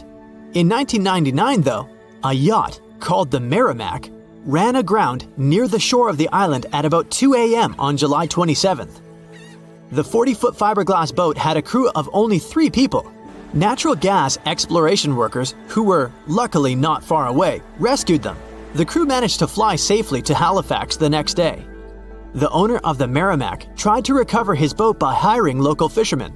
Unfortunately, this operation was unsuccessful, since only the fittings of the yacht were eventually saved. It took no more than 6 weeks for the sand and waves to crush and completely break up the hull of the Merrimack. So what is it about this place that's so dangerous for boats? Does it have anything to do with the weather? Or maybe there's other forces at play? The explanation turns out to be a bit more complex, and it wasn't easy to figure out, at least not way back in the 1500s. First of all, the island is located close to one of the world's richest fishing grounds. Since it's also near one of the major shipping routes between Europe and North America, hundreds of vessels sail past it each year. The likelihood of shipwreck increases when there are so many boats roaming around the area. Sable Island is also in the way of most of the storms that move up the Atlantic coast of North America. It's no surprise that boats often get hurtled straight onto the shores of this island.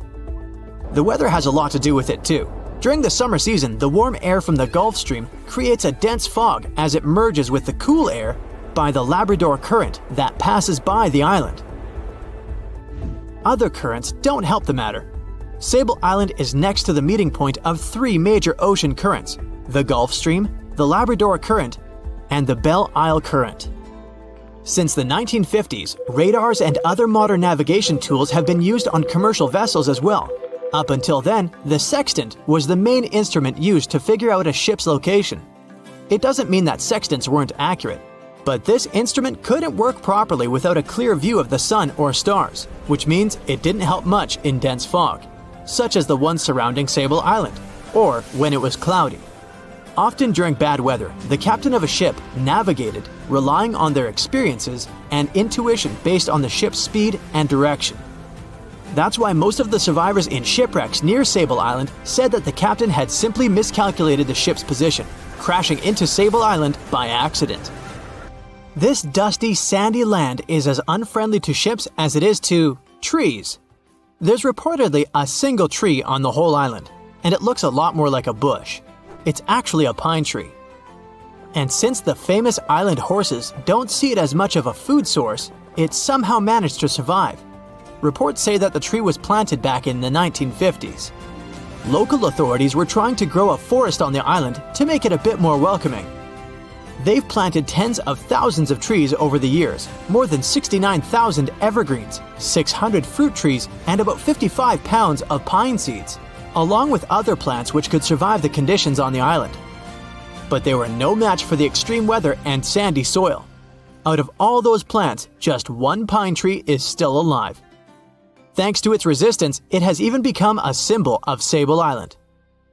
Interestingly, for around 40 years, the island also had just one inhabitant. Can you imagine that? One person living on a remote island for so many decades? It's the story of a woman called Zoe Lucas. She chose to surround herself with the only residents on the island: the horses, the gray seals, and the many species of birds. An esteemed naturalist, she mentioned in an interview she gave back in 2017 that she was used to living on the island and that she never got lonely. To survive here, she had to put together an essentials kit. It included a notebook to take notes and a pair of binoculars to study the wildlife. You can safely assume she wasn't scared of the intimidating surroundings, since she decided to eventually call this place home. At first, Zoe wanted to set up camp on one end of the island, near some abandoned buildings. But eventually, she settled in a wooden house near a bunch of sand dunes. A Canadian institution called the Meteorological Service of Canada put together the simple construction back in the 1940s. Parks Canada operates the building these days. Zoe's work included gathering as much data on the local horse population as possible. It could help scientists better understand how they managed to adapt to the unfriendly environment. She also helped gather the debris that made it to the shore to help track pollution levels. Among all the rubbish that she collected, there was a refrigerator and a crate full of fresh peppers. Some other specialists eventually started working rotating shifts on Sable Island to offer the brave woman a little bit of company now and then. It's 2018. You get up early in the morning to go ashore and catch some fish. You come to the spot you were yesterday, throw the hook into the sea, and wait. The float is twitching. You've caught some fish, but hey, hello? Why aren't you doing anything? Right now, you don't care about the fish. You're looking at something in the distance. You open your mouth in surprise, since you see a huge ship stuck on a shoal. It wasn't here yesterday, so it got here at night. Okay, it'll probably sail away sooner or later. You fish for a few more hours. During this time, you observe the ship and notice no movement there. Is it empty? Boats and the coastal service are sailing from the shore to the vessel. You decide to check it out too. You get in your old boat and go there. The mist descends to the water, making the ship look creepy. The colossal vessel is rusty and empty. But where is the whole crew? And how did it get there? The Coast Guard comes on board. They search the hold, the cabins, and the upper deck. There's someone's stuff, some remnants of food supplies, notebooks, and clothes. Everything suggests the crew has disappeared for some reason. Fishers who noticed the vessel first didn't see anyone coming down from the board. No radio signals were sent to the port, and no one reported about the ship. It appeared here from nowhere. The only chance to get any information is to look at the number and name of the vessel. This is Sam Ratulangi, PB 1600. The Coast Guard checks the information, studies the data of all the country ships, and no way. One company built the boat in 2001 in Indonesia. People used it to transport heavy loads across the seas around Asia. The ship had been properly operating for 8 years. People were delivering industrial goods to different points in the region, but something went wrong. In 2009, Sam Ratulangi was sailing near the coast of Taiwan, and that's it. There were no further records about it. There were no reports in any port. Everyone thought it must have drowned, so no one had been looking for it for years. And then, 9 years later, it appears here, big and rusty, off the coast of Myanmar, without sailors, without fuel.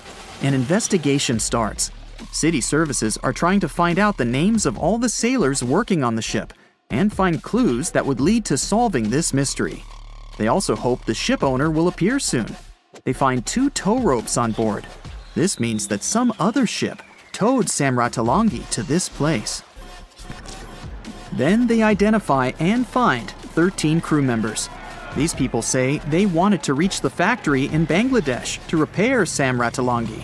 Another vessel helped tow the ship, but then 2 cables tore off, and a storm began. No one wanted to stay on board during such weather, so the crew members left it. No one knows what the ship has been doing for the last 9 years, and how it was possible without people on board. And here's another, much more mysterious ship story. On February 16, 2020, locals found a large cargo ship stuck on a rocky shore off the coast of an Irish village. The boat looked rusty, with holes in the hull and rotten parts. People hadn't seen this vessel the day before, so it appeared there at night. The last time people saw the Alta cargo ship was a few months earlier, thousands of miles off the coast of Ireland. That day, the Alta was sailing in the waters of the Atlantic Ocean. Another ship, the MS Protector, noticed it. MS Protector crew members tried to contact the ship, but received no response. The people on board realized that they were facing an empty vessel. And then, 5 months later, it appeared near the coast of Ireland. There are more questions than answers in this story, but we managed to find something out.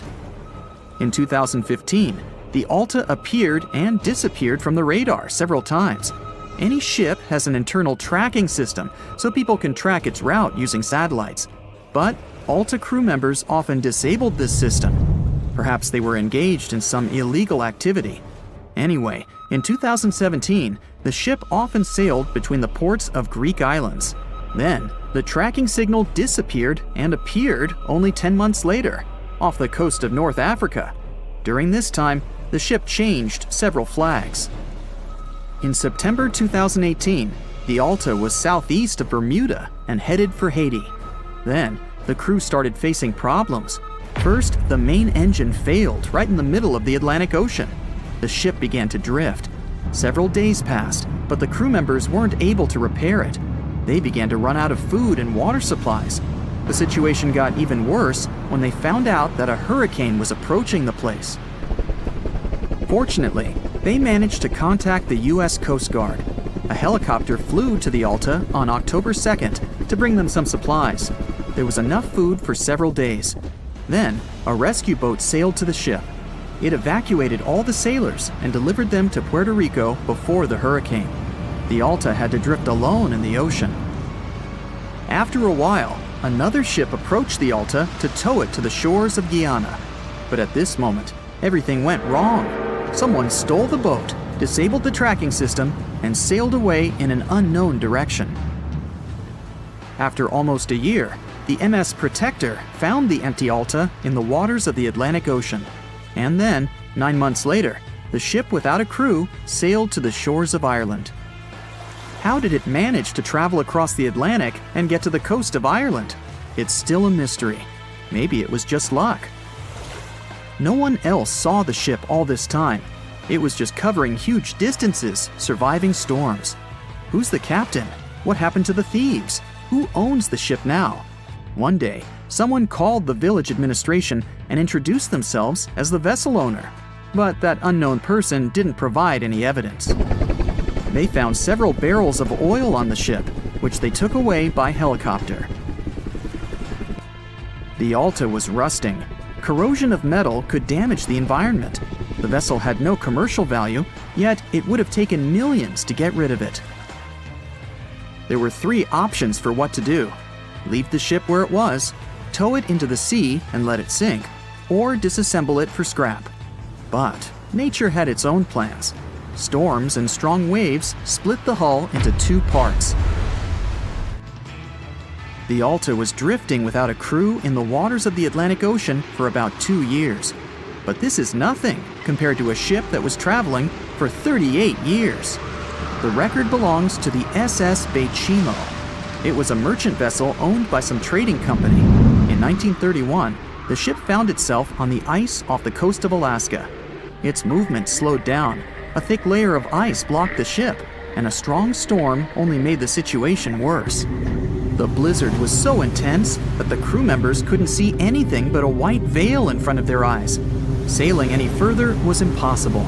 The team had to wait for the storm to end. They waited for a day, 2, 3 days, a week had passed, but the snowstorm was only getting stronger. Then, one day, it grew weaker. The crew members split into 2 teams. The first team went to the nearest city. The second group, along with the captain, stayed on board. They set up camp next to the ship and waited for the blizzard, which had started again, to end. There was 0 visibility. And finally, one day, the storm was over. Great! And now, wait a minute. But where's the ship? The SS Baychimo just disappeared during the blizzard. The captain was sure that the ship had sunk, so he left along with the crew. Then, a week later, they saw the vessel drifting near the area where they had lost it. The hull was damaged so severely that it was unsafe to sail on it. Repairing the ship would be pointless and expensive, so the captain decided to abandon it. He was sure that it would go underwater sooner or later, but it stayed afloat for the next few days, the next few months, and a few years. People had reported seeing it at various points along the coast of Alaska for 38 years. The last record of the SS Baychimo is dated 1969. Those who saw it claimed the ship was completely frozen, almost merged with the ice. Some people planned to start an expedition to find the ship, but all attempts were unsuccessful. The vessel is probably lying somewhere on the deep sea floor. The voyage started just like any other. The cargo ship SS Cotopaxi is making another journey to Havana, Cuba, to deliver coal. It's November 29, 1925. For Captain Meyer and his crew, leaving Charleston Port, South Carolina, it will be the last trip the ship ever makes. Its route ran through the Bermuda Triangle. 2 days into the trip, the Cotopaxi sent out a distress signal. It had got caught up in a strong tropical storm and turned over on its side. The wind was very strong and there was powerful lightning as well. Rain gradually filled the ship's hold. Then there was a bright white flash, and the ship disappeared without a trace. Later, its wreckage was found in the Gobi Desert, which is in a completely different part of the world. All 32 crew members, including the captain, were missing. Of course, the part about the Gobi Desert is fictional. For one of his movies, Steven Spielberg came up with the idea that the ship was moved there by aliens. Still, in real life, the ship was never found, and its crew really did disappear. It was officially declared missing a month afterward, and nobody could find the wreck. It seems like a classic case of mysterious things going on in the Bermuda Triangle. But most mysteries are solved sooner or later. In 2020, the Cotopaxi was found. A man named Michael Barnett had moved to Florida to study shipwrecks off the coast. One wreck in particular really caught his attention. It was much larger than the others, and the locals called it the Bear Wreck. It was about 40 miles from St. Augustine in northern Florida, but no one had ever managed to identify the rusty hull. So Michael started to do some detective work. He measured the size of the shipwreck and started working through all the information he could find. He researched hundreds of old newspapers, leafed through insurance records, and looked at artifacts found on the wreck. After hundreds of hours of hard work, Michael was sure it was the Cotopaxi. But a few years before, there had been a rumor that the same ship had been found off the coast of Cuba. The Coast Guard found the wreck of a cargo ship about the same size that looked a lot like the one lost in 1925. Michael was sure they were wrong, so he teamed up with some science journalists and kept investigating. Soon they discovered something that seemed to confirm Michael's belief. Divers found brass valves with the letters SV on them in the wreckage of the ship. Michael suggested these initials referred to Scott Valve Manufacturing Company. The headquarters of this company was in Michigan, not far from where the Cotopaxi had been built. The company had probably supplied parts for the Cotopaxi. So the puzzle seemed to be solved. The Bear Wreck was really the missing cargo ship. But Michael still needed to work out why the ship had sunk. Did something mysterious really happen to the Cotopaxi in the Bermuda Triangle? Later, Michael found the testimony of the ship's carpenter among some old papers.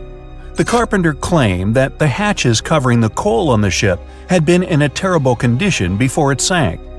Repair work on the covers wasn't finished before the crew got the order to sail to Cuba.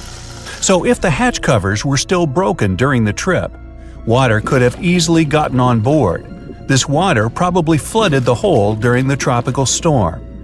This was the real reason why the Cotopaxi went down. There was really nothing mysterious about it.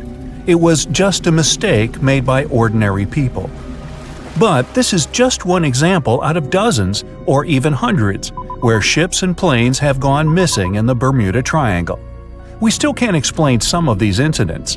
It seems like there really is something weird going on there. One of these strange events happened in 1948. A passenger jet was headed for Miami from San Juan, Puerto Rico. It disappeared in the same area as the Cotopaxi. The 32 people on board vanished without a trace. The weather was clear throughout the flight, but experts think that when the plane was about 50 miles from the coast, it could have been hit by a strong wind that knocked it off course. Years later, a similar plane was found in the area of the Bermuda Triangle, but because no one could work out the registration, it was impossible to say for sure if it was the same one.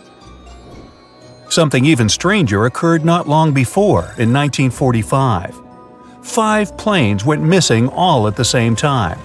Some trainee pilots were practicing their navigation skills, but when they'd finished, it seems they couldn't find their way back home and disappeared. Many people assume they just ran out of fuel. This seems likely, but still, the circumstances were really strange. The trainees were being supervised by an experienced pilot who had 2,500 hours of flight time. He would never have let a group of newbie pilots get that far away from their base. Even now, people still debate what could have happened. Some insist the pilots ran into something supernatural out there in the Bermuda Triangle. But who knows? And here's another freaky thing that happened there which no expert has been able to explain. Time travel. In 1970, Bruce Gernon was flying a plane from Andros Island to the Florida coast. When he was at 11,500 feet, a giant cloud appeared in front of him. It kept getting bigger and bigger, and he had no choice but to fly through it. As soon as he did, the plane was surrounded by darkness. It was as if the day had turned to night in a split second. Suddenly, Bruce began to see white flashes of light around him. They were so bright that they lit up the entire sky. But they weren't lightning bolts, although he couldn't really explain what they were. The plane continued through the strange cloud for almost a half an hour. Bruce noticed that the cloud changed shape during this time. The space around the plane turned into a tunnel. Then the tunnel started narrowing. Bruce became really tense as he tried to cope with the plane's controls. All his instruments and navigation equipment were going crazy, and the electronics stopped working. Then, a white light appeared at the end of the tunnel. Just like in the movies, the plane escaped the closing cloud tunnel at the very last second. Everything was fine, but now Bruce found himself in some white fog. He had no idea where he was. Then he managed to contact ground control. He was shocked when he learned that his plane was already in the airspace above Miami. It seemed that something impossible had happened. Bruce was meant to cover a distance of about 250 miles during the flight. This usually took 1.5 hours, but he had managed it in just 47 minutes, almost 2 times faster than normal. When Bruce landed, he went to check the amount of fuel left in the tank. It turned out he'd used up a lot less than the normal amount of fuel as well. Could there be a logical explanation for the time-traveling plane? Well, records show that a large number of sunspots were detected on the surface of the sun that day, and there was a strong solar wind. This could easily have made the electronics and devices on the plane go crazy. But what about the mysterious cloud? The Florida coast is a place where 2 large air currents meet. One has a high pressure and the other is a low pressure one. This causes a lot of storm clouds in the area. But people still debate how Bruce was able to cover the distance so quickly. Some people say that some kind of mysterious dark energy was involved. Others say it was a gravitational anomaly that curves space and time. Others think that Bruce is just a fraud. We still don't know the truth. So, is there really something supernatural about the Bermuda Triangle? Or is it all just coincidences and made-up stories? The truth is that no more planes and ships disappear in the Bermuda Triangle than anywhere else in the world. Far out in the open sea on a perfectly calm day, a dot appears on the horizon. It grows in size as it gets closer, and soon you can see it's a ship. But when you look at it through the spyglass, chills go down your spine. The vessel is in perfect condition and its cargo is on board, but it's completely devoid of people, drifting listlessly along the current. That was what the captain of the Ellen Austin saw in 1881, and what brought his crew so many sorrows. In December of the previous year, the Ellen Austin, a big 210-foot-long ship, left the port of Liverpool to make its trip to New York. The ship was carrying a load of people hoping to find a better life in the New World. Captain A.J. Griffin took the vessel due southwest for a shorter voyage, and a few weeks into 1881, they found themselves north of the Sargasso Sea, known for its lack of winds and strong circling currents. Ships that got caught in those could lose control and keep on drifting in circles until they were dragged into the center. From there, they'd be incredibly lucky to get back past the currents, but more often than not, they stayed in the desolate desert of the sea forever. Worse still, the area belonged to the notorious Bermuda Triangle, which was already known to take down ships and make them disappear without a trace. The ship's crew were nervous, afraid of being in such a dangerous area so close to a sea that could bring them to a standstill. And ominously, some of the Sargasso Sea's calm must have escaped it, because the Ellen Austin lost its speed one day and fell adrift without the winds. It was fine, though. They had ample provisions and were still on schedule. Captain Griffin was walking around his ship, giving orders in a voice full of calm authority, and both his crew and passengers trusted him completely. But then, the lookout shouted from above that a ship was in sight. And indeed, when the captain looked in the direction the man was pointing, he saw a small schooner moving slowly into view and towards the Ellen Austin. As it came closer, it became apparent that the way the strange vessel moved wasn't right. The captain frowned and examined it through his spyglass. The schooner was untouched, but eerily silent. There wasn't a single soul on board. Derelict ships weren't that rare in the Atlantic at the time, but neither were pirates. Captain Griffin decided to wait and watch. After 2 days, the schooner was as quiet as always, and Captain finally thought it was fine to move in. He took a small team of sailors and boarded the stranded ship. There was nobody there indeed, but luck seemed to be on Griffin's side. The precious cargo of mahogany wood was still in the holds. The captain returned to the Ellen Austin and ordered his select men to take the smaller ship along to New York. The crew's spirits arose with the prospect of riches awaiting them upon arrival. When the winds blew strong again, the Ellen Austin continued its voyage, with the unnamed vessel tagging along. But after a couple of days, the ships were caught in a powerful storm and got separated. The wind, rain, and waves beat them for several days in a row. When the weather finally cleared, Captain Griffin ordered to find the schooner. They searched for another day until they finally found it adrift, way off the course. Griffin hailed his men on board the smaller ship, but no one answered. A party of sailors went to investigate and returned with their faces white with fear. The whole prize crew went missing in the storm. The captain wasn't one to lose such a valuable find, though, and ordered another team to take control of the schooner. Reluctantly, the sailors obeyed, and the two ships continued their voyage. They agreed to stay as close as possible to one another and ring their bells at set intervals at night to let each other know they were fine. Several nights went all right, with bells ringing reassuringly every hour. But one day, A thick blanket of fog fell on the sea and almost completely blocked their vision. The ships went on regardless and started sounding their bells earlier. When night came, the fog was still there, but the bells were the sound of life. Until they stopped. Captain Griffin rang the bell once, then twice. No answer. The crew lit the fires and looked out into the sea intently, but the fog hadn't lifted, and they couldn't see a thing in the swirling abyss beyond the ship's board. Nobody could sleep that night, and they waited in silence until the break of dawn. The first rays of sun made the fog slowly disperse, and the whole crew went to the edge of the deck with heavy hearts. There was still hope in them, until the last strands of the mist went away, revealing a vast, calm, and most importantly, empty ocean. The nameless schooner was gone, and so was the second team of the Ellen Austin sailors. The ship sailed the rest of the way to New York in grave silence. Once it arrived at the port, the passengers were only too happy to leave the vessel, and no one so much as turned their head as a goodbye. That was the ship's last voyage as the Ellen Austin.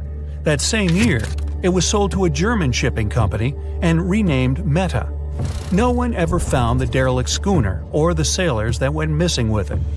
And that would probably be the end of this mysterious and unresolved story, if it held at least a little bit of the truth. In reality, none of the enigmatic things in the narrative actually happened. The Ellen Austin did indeed leave Liverpool and headed southwest to New York, and its captain was really A.J. Griffin, taking people to the American continent. But from here, the story falls apart. First of all, the ship went way too far to the north to pass the Sargasso Sea so closely. There was simply no reason to make a detour so broad. Even though the westerly winds were strong, it was still faster to take them head-on than to go in a southerly direction. So the Ellen Austin was probably nowhere near the Sargasso Sea and the Bermuda Triangle. Secondly, the triangle itself has been proven time and again to be nothing but a work of fiction. In fact, it gained popularity in the middle of the 20th century, while nobody even thought of drawing a triangle in the Bermuda area before that. The mystery was popularized by science fiction writers and became a common myth, while no serious research proved it any more dangerous than other parts of the world's ocean. So the crew of the Ellen Austin weren't even aware of the Bermuda Triangle back then, let alone afraid of it. Thirdly, the whole story was told and retold by magazines and mystery-loving personalities with ever-changing details. It first appeared in a newspaper in 1906 and already had the date wrong. The article said the voyage took place in 1891 instead of 1881. Later, the story resurfaced in 1935 on the radio with the wrong name of the captain. It was Baker, not Griffin. The date was also off, saying the trip was taken in August 1881, when the Ellen Austin was already renamed Meta. The legend grew upon with other strange details, such as the ship's route from London to Newfoundland, which was never the case. But the final debunking came from the archives of Lloyd's of London, the marine insurance market that keeps all logs of trade and emigration ship routes. The documents there say that on February 1881, the Ellen Austin completed its cross-Atlantic voyage to New York without incident. Captain A.J. Griffin off-boarded the ship with all his crew hale and hearty and declared no loss of hands during the trip. The voyage took over 2 months because the ship had to fight strong westerly winds pushing it back towards Britain. The crew reported no strange encounters on the way, and the whole thing was as boring as could be. And even the passengers must have been smiling when they stepped on the American soil at last, unaware of the phony baloney story they were about to be a part of. The moon shines brightly and illuminates the black water of the ocean. Thick fog descends on it in ominous silence. Then, it's suddenly broken by the creaking of wooden boards, followed by a rippling of the waves. Through the fog, you see the outline of an old, large ship. Its hull is rusty, and a strange cold is coming from it. But the most unsettling thing is that there's no one on the deck. The ship sails without a crew. No, this isn't a mythical Flying Dutchman, but a very real ghost ship. September 2nd, 2019. The British Royal Navy's ice patrol ship, called the HMS Protector, sails through the calm waters of the Atlantic Ocean. The time is 11 p.m. Some of the ship's crew are on deck, while others are sleeping in their cabins. The captain steers the ship and looks straight at the horizon. The sky is lit up by an orange twilight, and clouds float in the distance. Suddenly, against this beautiful landscape, one of the sailors notices the black silhouette of an unknown ship. The captain slows down and steers the ship a little closer to the mysterious vessel. This is an old cargo ship, 250 feet long. Attempts to contact the crew members lead to nothing. It seems the unknown boat is floating in the ocean by itself. There's no one on board, at least, no one alive. The deck of the ship creaks from rocking on the waves. The sun sinks below the horizon, and it gets dark. The ship looks terrifying. British sailors don't dare to climb on that strange deck. They take a photo, post it on the internet, and sail away. Many people on the internet will assume the sailors met a real ghost ship. 5 months later, we're in the village of Ballycotton in County Cork, Ireland. A local leaves the house early in the morning to go for a daily run. Music in his headphones, fresh cool air, and a scenic route are ideal conditions for a good workout. The jogger runs along the road on the coast of the Celtic Sea. There was a strong storm last night, and now the sea looks calm. The man runs along the top of a low cliff and notices a huge vessel. An old rusty cargo ship 250 feet long lies on the beach, right among the rocks. No people on board. It seems the ship has been here for ages, but the local is sure this vessel wasn't here yesterday. A little later, it turns out this is the same ship that the sailors from the HMS Protector saw 5 months ago, thousands of miles from this place. The cargo ship, called the Alta, was built in 1976. Nobody knows who used it all this time and for what purposes. It's only known that in 2017, the ship was purchased by a new owner and marked with the flag of Tanzania. It's important to say that almost all cargo ships are equipped with AIS, Automatic Identification System, which is needed to track ship movements in the ocean. Since 2015, something strange started happening with the Alta's AIS. The ship disappeared from the satellites, then reappeared again. Over the past few years, this ship had changed several names and flags. It's not surprising that its AIS shut off and turned on numerous times. It's said that some of those who disable AIS on their ships do so to hide outlaw activities. The ship's captain, whoever it was, clearly didn't want to show the Alta's movements. As AIS showed in 2017, the ship had sailed near Greek port cities. The Alta made 12 stops in 3 such cities in different parts of Greece. Then, the AIS signal disappeared, and 10 months later, the Alta reappeared near the northern coast of Africa, 1,200 miles from Greece.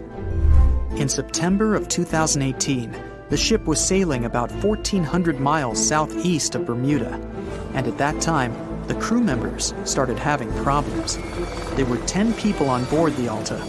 On September 19th, the ship's engine failed right in the middle of the Atlantic Ocean. The nearest shore was very far away. The ship began to drift. As days passed, the crew couldn't fix the vessel. Food supplies were running low. The crew started to panic and tried to contact someone. The situation got worse as a strong hurricane was approaching the place where the ship broke down. Crew members contacted the U.S. Coast Guard.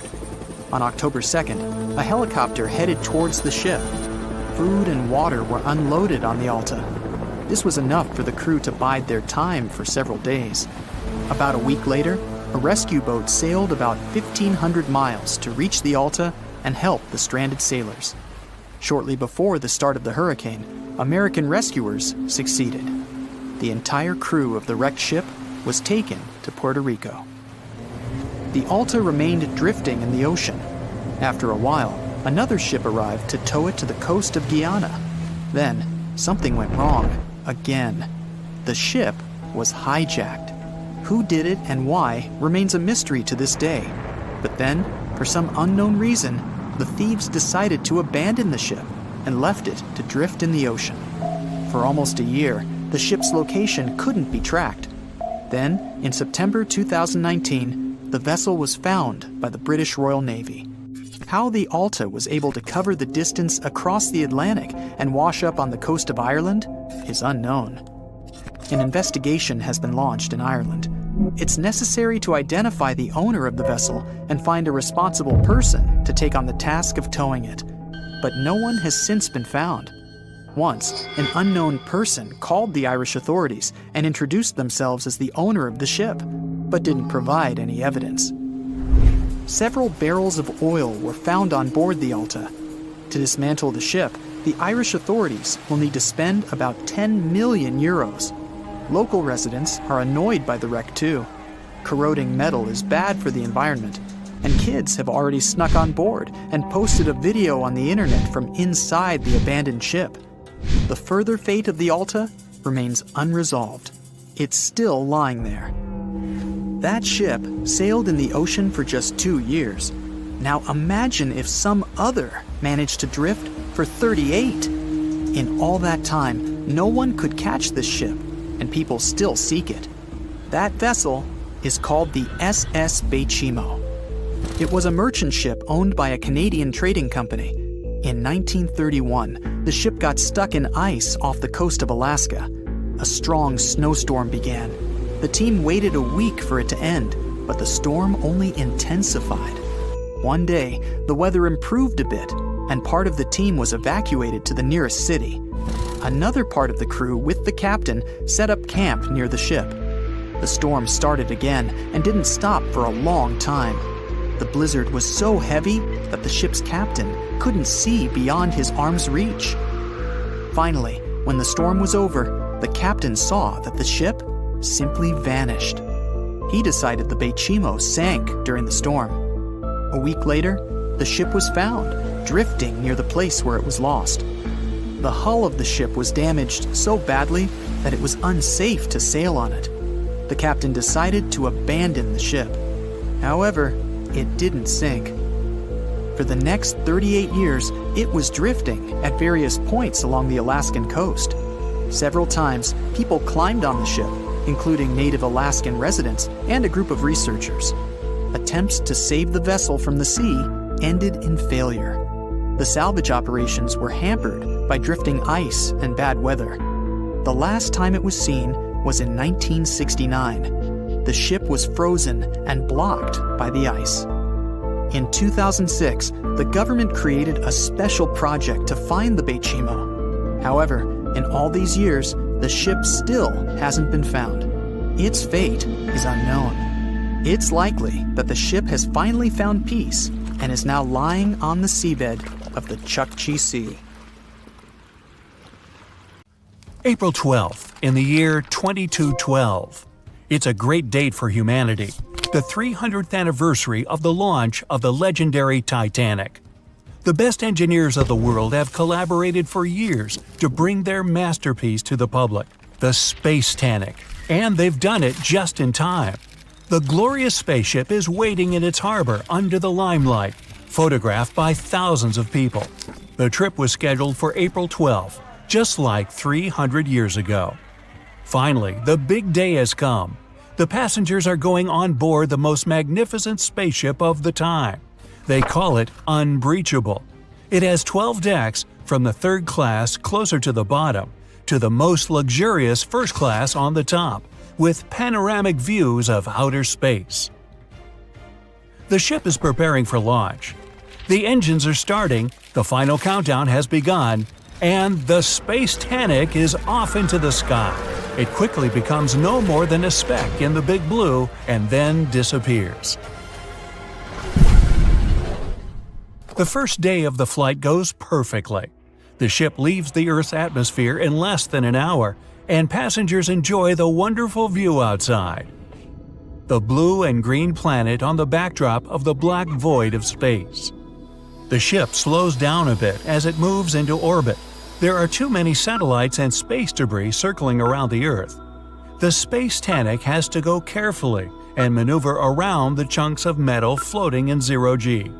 One of them heads straight towards the ship, but it turns on the side burners and moves out of the way just in time. The scrap floats by safely. Finally, the ship is out of the danger zone and into the big black. It turns on the back thrusters to accelerate and heads to the bright side of the moon. It's going to be the first destination of the sightseeing tour. The planet becomes gradually smaller behind, and about halfway to the natural satellite, people on board can marvel at the sight of the sun. The huge ball of burning plasma is bigger and brighter than ever in the cosmic darkness. Suddenly, the ship's captain makes an announcement. All passengers are invited to the promenade decks to watch as the solar panels are being unfolded.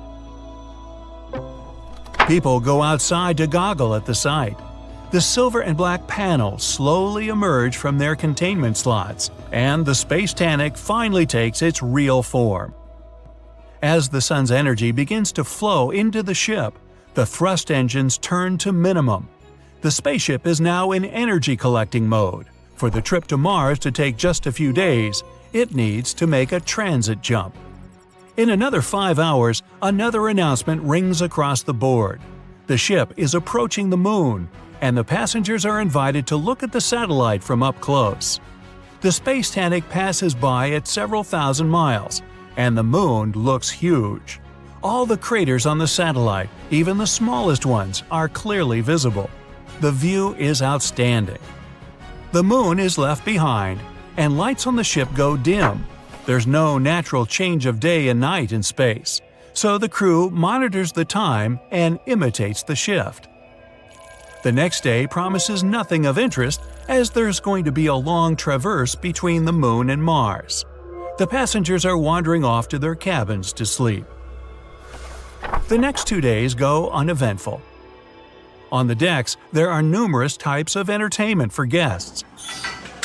From gyms and swimming pools to game rooms and dancing halls. People wander around the promenade decks, enjoying the serene views of space. Nothing bodes trouble. On the 4th day, the captain finally announces that the Space Titanic is preparing for the transit jump in 30 minutes. When the time comes, the passengers only feel a slight tug as the huge vessel leaps through space-time, entering the vicinity of Mars. Many passengers go outside to look at the red planet, which is already visible in the dark abyss. The tour is entering its final stage, but the landing is only planned for late night. At 11 p.m., when most passengers were already in their beds, the Space Titanic begins the final maneuvers. It has to make a little roundabout trip over Mars because the port is on the other side of the planet.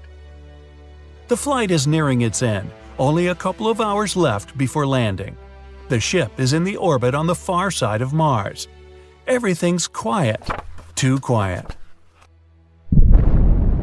All of a sudden, an enormous boom thrashes the whole Space Titanic, throwing sleeping people out of their beds.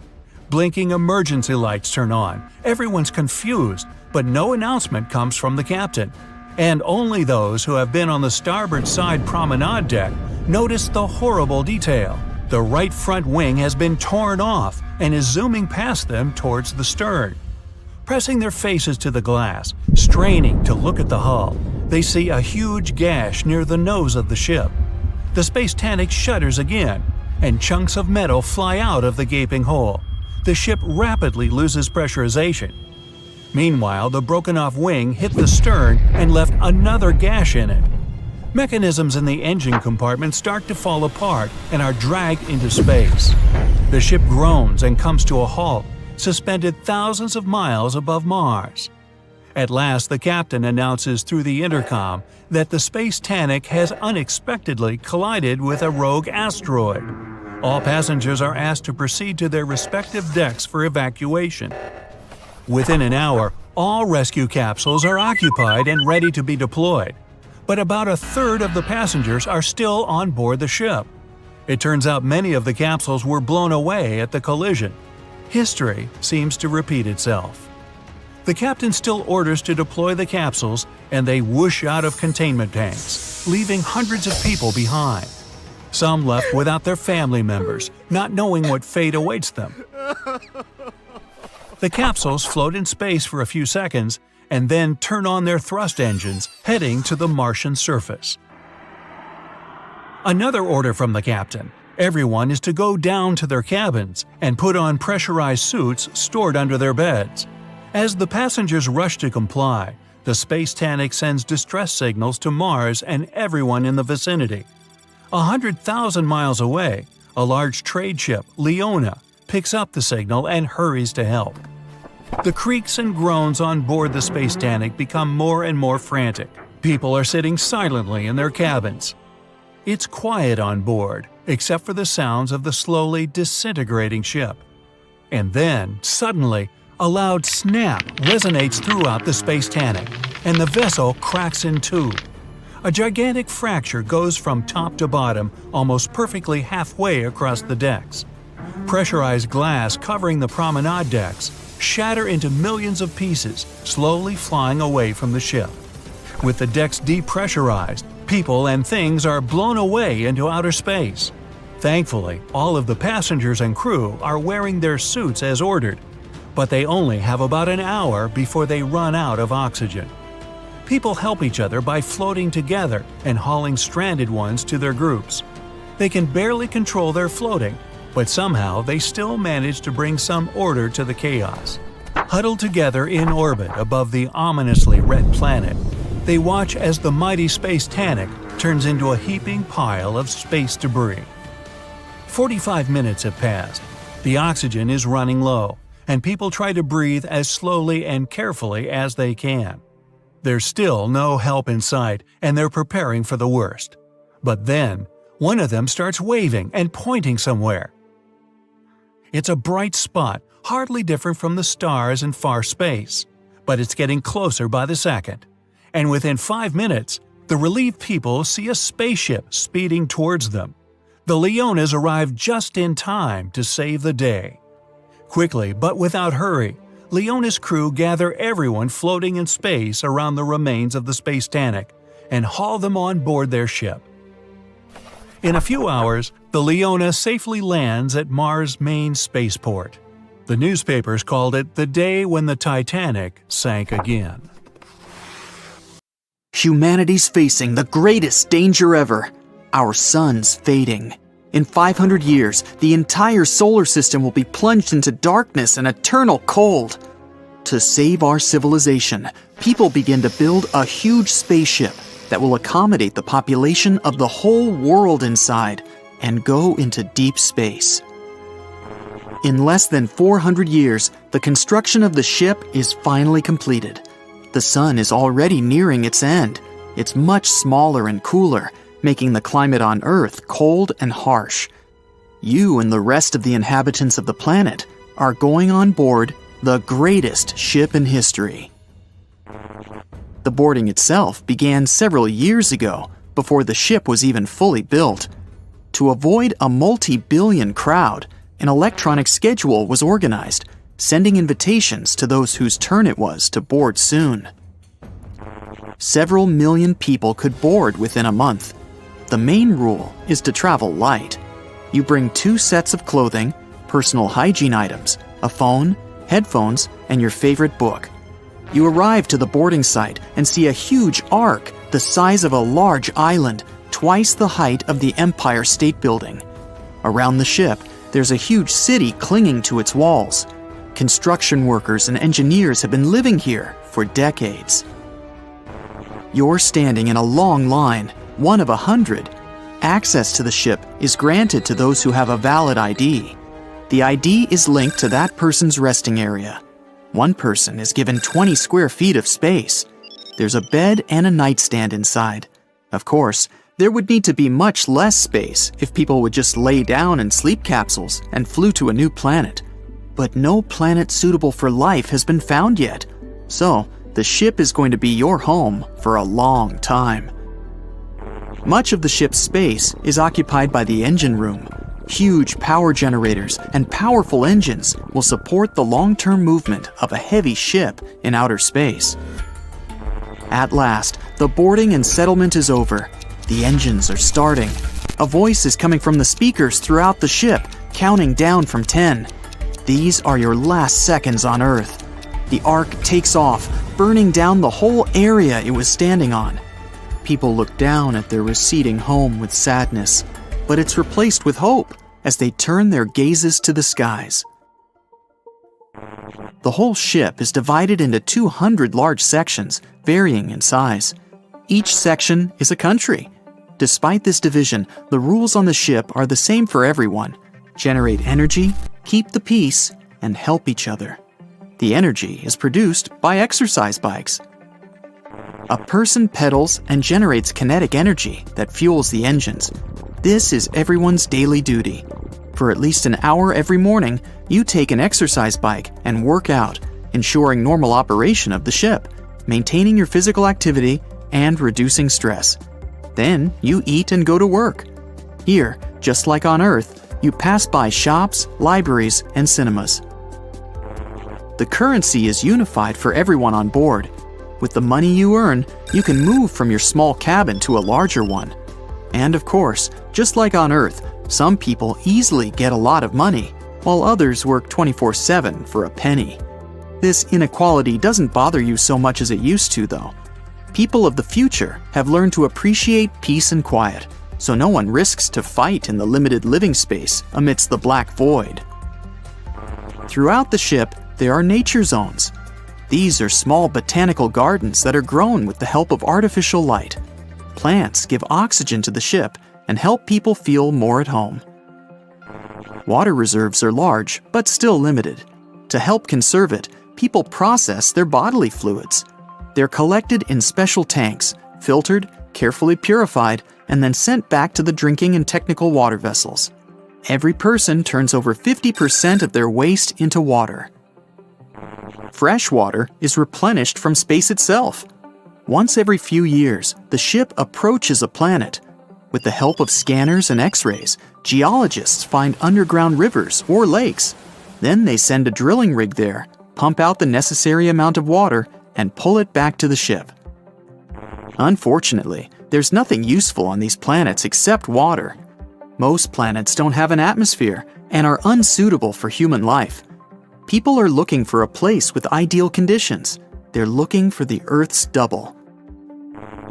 With the help of modern food technologies, scientists have managed to replace natural vegetables, fruits, and meat with artificial ones.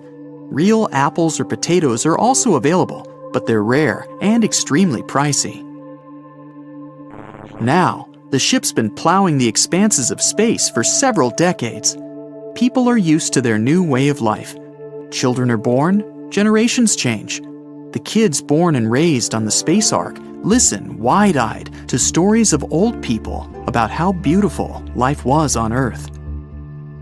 But with every passing year, fewer and fewer of those who remember their home planet are left on the ship. The Ark's children are slowly coming to accept that the ship may remain their home forever, but they still continue to search. Scientists use powerful telescopes and equipment to explore space, and every day they seek potentially habitable planets. Still, nothing's nearby. The most promising worlds are thousands of light years away from the ship. Meanwhile, the peaceful spirit of the first generation of Ark dwellers is gone. People begin to break the rules, and discontent is growing. Not everyone pedals the bikes now, and power failures become more frequent. Social inequality is a burning issue. Some parts of the ship have turned into slums, while others have grown into abodes of luxury. Equipment gradually wears down, making it difficult to extract water, and most plants and nature zones wither because of the clogged ventilation systems. To save more energy, some parts of the ship are cut off from air and electrical supply. People who lived in those areas have to move to the central part of the ship. The already cramped space becomes even stuffier, and with the lack of personal space comes growing irritation. Soon, it becomes obvious there's no other way out but to create a faster-than-light engine, or FTL. It would require major refurbishments and changes to the ship's structure. The matter is up for a vote, and surprisingly, not everyone agrees. Some people don't want to take any risks and are already used to considering the ship their home. They want to use the ship's resources for global repairs. People's opinions are divided. Conflict is inevitable, and humanity risks disappearing from the universe. Resolution comes, unexpectedly, from impending danger. It turns out that the ship is heading towards a wide and unusually dense asteroid belt. The celestial bodies are packed so tight they leave hardly any space for the ship to maneuver. A collision at the current speed is inevitable. The only hope left for humanity is to go all out on building the FTL engine. The work takes months, but it's united people once more. Everyone works around the clock and only sleeps as much as they need to regain strength. While half the people help build the engine, the other half pedal the bikes to generate energy. There's once again a glitter of hope that humanity will be able to find a new world with enough space for everyone. The risks are sky high, but there's no choice. The energy is only enough for a single attempt to jump. If it fails, humankind could be stranded in outer space on a broken starship. Before the jump, people send a capsule with information about humanity into space. They upload videos, movies, music, and the entire history of humankind onto several massive hard drives. This is the only chance to leave a small footprint in the universe if they don't succeed. Everyone is ready. All power is transferred to the engine. People lie down in small capsules and put on oxygen masks. Theirs is a single desire: to wake up in a new world or not at all. No one's ready to watch the fall of humanity. Capsules are locked. People close their eyes. The engine is on. The countdown begins. 3, 2, 1, jump. Wow, you're zipping through space in a large ship as big as 3 New York City Central Parks. There's a lot of commotion going on. No, it's not some alien invading the spaceship. It's a very important day. The date is January 22nd, 2700. You've just been born outside of the Earth's atmosphere. Happy birthday! There's a medical team attending to everything. Futuristic gadgets help out with every aspect. And the view from the giant spherical glass ship is nothing but the incredible vastness of space. You can't even see Earth anymore. The spaceship is flying to a new destination millions of miles away. ETA on reaching that new host planet? Decades. Fast forward a bit. You're 25 years old, and this spaceship's the only home you've ever known. So far. You've learned all the ins and outs of the ship. You start your day in your dorm, which has all the essentials: a small compact bathroom, a mini kitchen, a bunk bed, and a magnificent view of the stars and planet outside the ship's reinforced glass. And you never need to worry about space radiation. The ship has an everlasting magnetic shield that reflects space radiation, so it doesn't seep its way onto the ship. Otherwise, there'd be big problems. The ship was designed to have artificial gravity. Astronauts normally lose 1 to 2% of their bone density every month they're up in space, since they're just floating around all the time. But now, I mean in the future, in deep space travel, they're able to solve this problem. You make your way out of your dorm and see a wave of fellow crew members making their way to work. They're all gliding through on their advanced mini hoverboards, and everyone's wearing different colors, a space-age uniform. Yours is blue, so you hop on your board and join the blue wave. You get to the underpass of the space transport and begin your work. As an engineer on board, your job is super important, maintaining the ship and keeping it running. But something's wrong. Numbers are flashing all over the panels, and the dreaded red light won't stop blinking. You alert your coworkers, but they don't know what's happening either. Quick, you keep checking the logs and all the complicated equations, but nothing adds up. Panic starts to spread throughout the ship. The hair on your arms is standing on end. You try to click on as many buttons and switches as you can. The buzzing keeps getting louder and louder. The light is flashing brighter. Some of your colleagues make a break for it, and you're all alone in the red room. Suddenly, finally, your supervisor rushes down to help. After a while, the two of you figure it out. Whew, that was close. You still have a lot to learn about managing the ship. Since your early years, you were assigned to work as an engineer. You were great at physics, chemistry, math, all those sciencey things. It's just another day in the office. But on this ship, you may make captain one day. After work, you get a call from your friends wanting to hang out. And when I say call, I mean a phoneless device that lets you communicate with anyone while seeing all their info through a hologram projection that only you can see. You can also use it to listen to old tunes from Earth.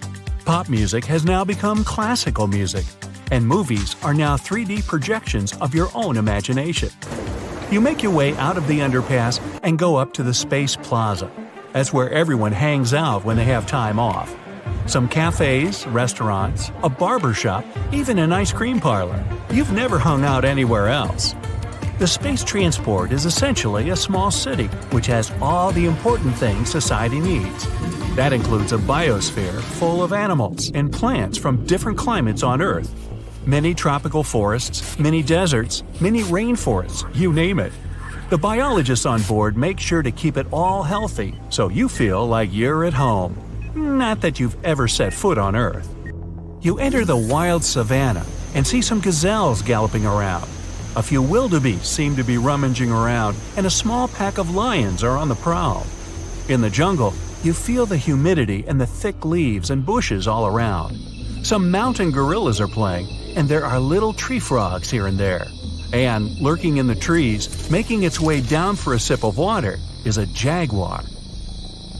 Over in the dry desert, you see some roaming camels, a little rattlesnake slithering its way out of the heat, and some little scorpions crawling around in the sand. You learned a whole lot of biology these last 25 years. You know all about Earth, but you've never been there. Weird. After the tour of nature's habitats, you hear an announcement on the PA. It's the captain. The new planet is hours away, earlier than anticipated. Everyone assume positions for landing. Everyone on the ship rushes to their dormitories, except the key crew members needed to run the ship. You strap into your bunk bed that turns into a seat with fancy interstellar seatbelts. You look out your window and see a blue dot in the distance. It gets bigger and bigger, and it looks a whole lot like Earth, from far away at least. That didn't take all that long, only 25 years. Wonder what's going under the hood of that spaceship. You look back at your life in space, knowing this first part of it is coming to an end. It's kind of like living at the South Pole. At the bottom of the world lives a small community of scientists who work between winter and summer doing all kinds of research, from climate and geology to meteorology and astronomy. Their lives must be similar to living here in outer space. They have their own bunkers, scientific labs, and even recreational rooms for sports and music. The nature on the planet you're approaching is unlike anything on Earth. Tropical trees soaring higher than the highest skyscrapers. Oceans that are so wild, there are hurricanes that last for years, just roaming about. The pilot announces the landing. It's all good. Time to get to work. You unstrap yourself and head outside to see the new planet for yourself. Walking on land feels like arriving on a new planet. The humidity is thick and the wind is warm. The ship landed on the tropical side of the planet, where studies show is the best place to begin a brand new settlement. It's not going to be easy. Humans usually begin new settlements next to lakes and rivers. Think of the Mesopotamians, the ancient Egyptians, the Aztecs. The list is endless. They began as small settlements until they grew to be fully functioning mega-civilizations. By trading and exploring, they were able to advance their technology, learn new languages, and discover awesome cooking recipes. Hey, I could go for some pasta and sushi right about now. According to scientists, being born in space could alter the way humans look. Human heads could be bigger within thousands of generations. Who knows? There's no way to simulate it on Earth. We can even have different new skin colors, since we would need more melanin, that pigment stuff that protects us from sun radiation. Being closer to the sun or any hot burning mass of fire might mean we'd produce more or different kinds of melanin to protect us. We might turn dark brown, purple, gray, or even green. We'd have to wait a couple of million years to find out. And with no gravity, humans would have to get used to having a lower bone density, kind of like birds have. That means we'd probably be weaker than our old Earth human selves and have some slightly odd physical things going on. Gravity is essential for our balance, and mobility is one of the key factors for human survival. So, without gravity, we'd most likely have exoskeleton suits for walking and running, or taking out the trash. Now, nothing like this is going to happen for a very long time. They're still brainstorming how to bring someone into this world, or out of this world. Technically speaking, outer space is considered to be 62 miles above sea level from any continent on the world. Beyond that, endless possibilities. Icy water squeezes your chest so you can't take a deep breath. You hear people yelling around. It's late at night, and the endless sea blends with the black starry sky. You're scared and cold.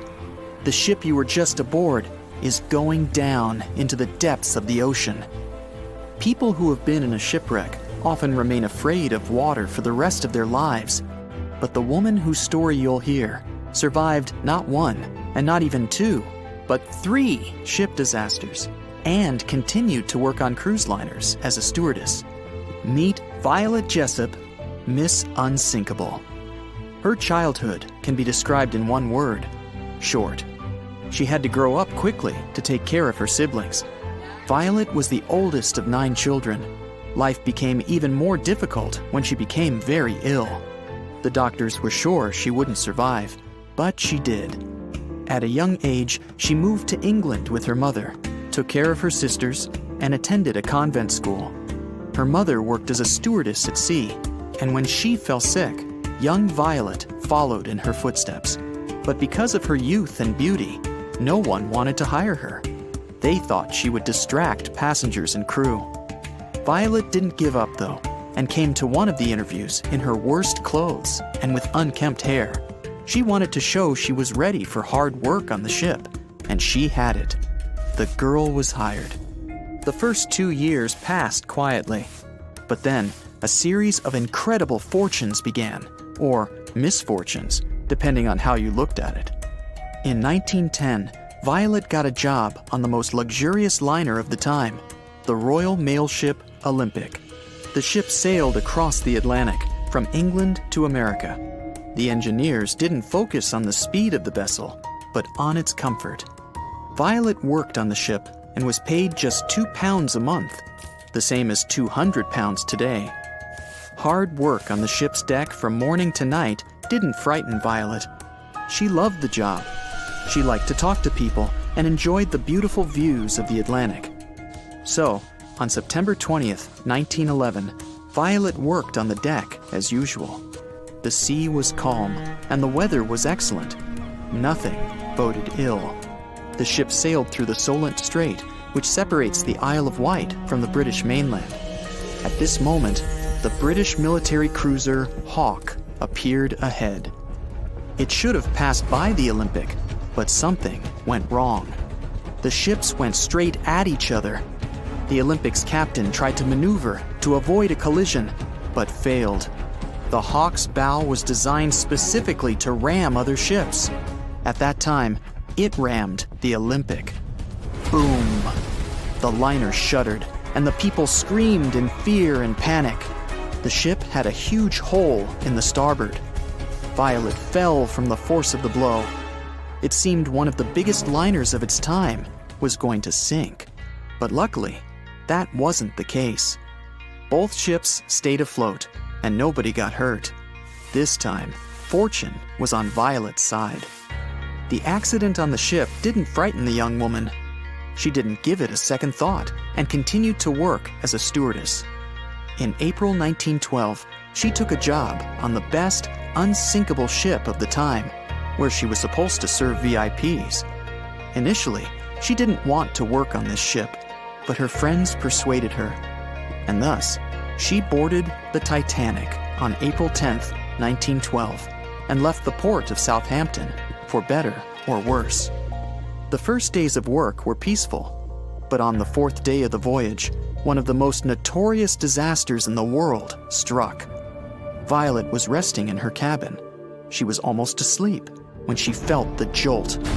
At that moment, she was called to the upper deck.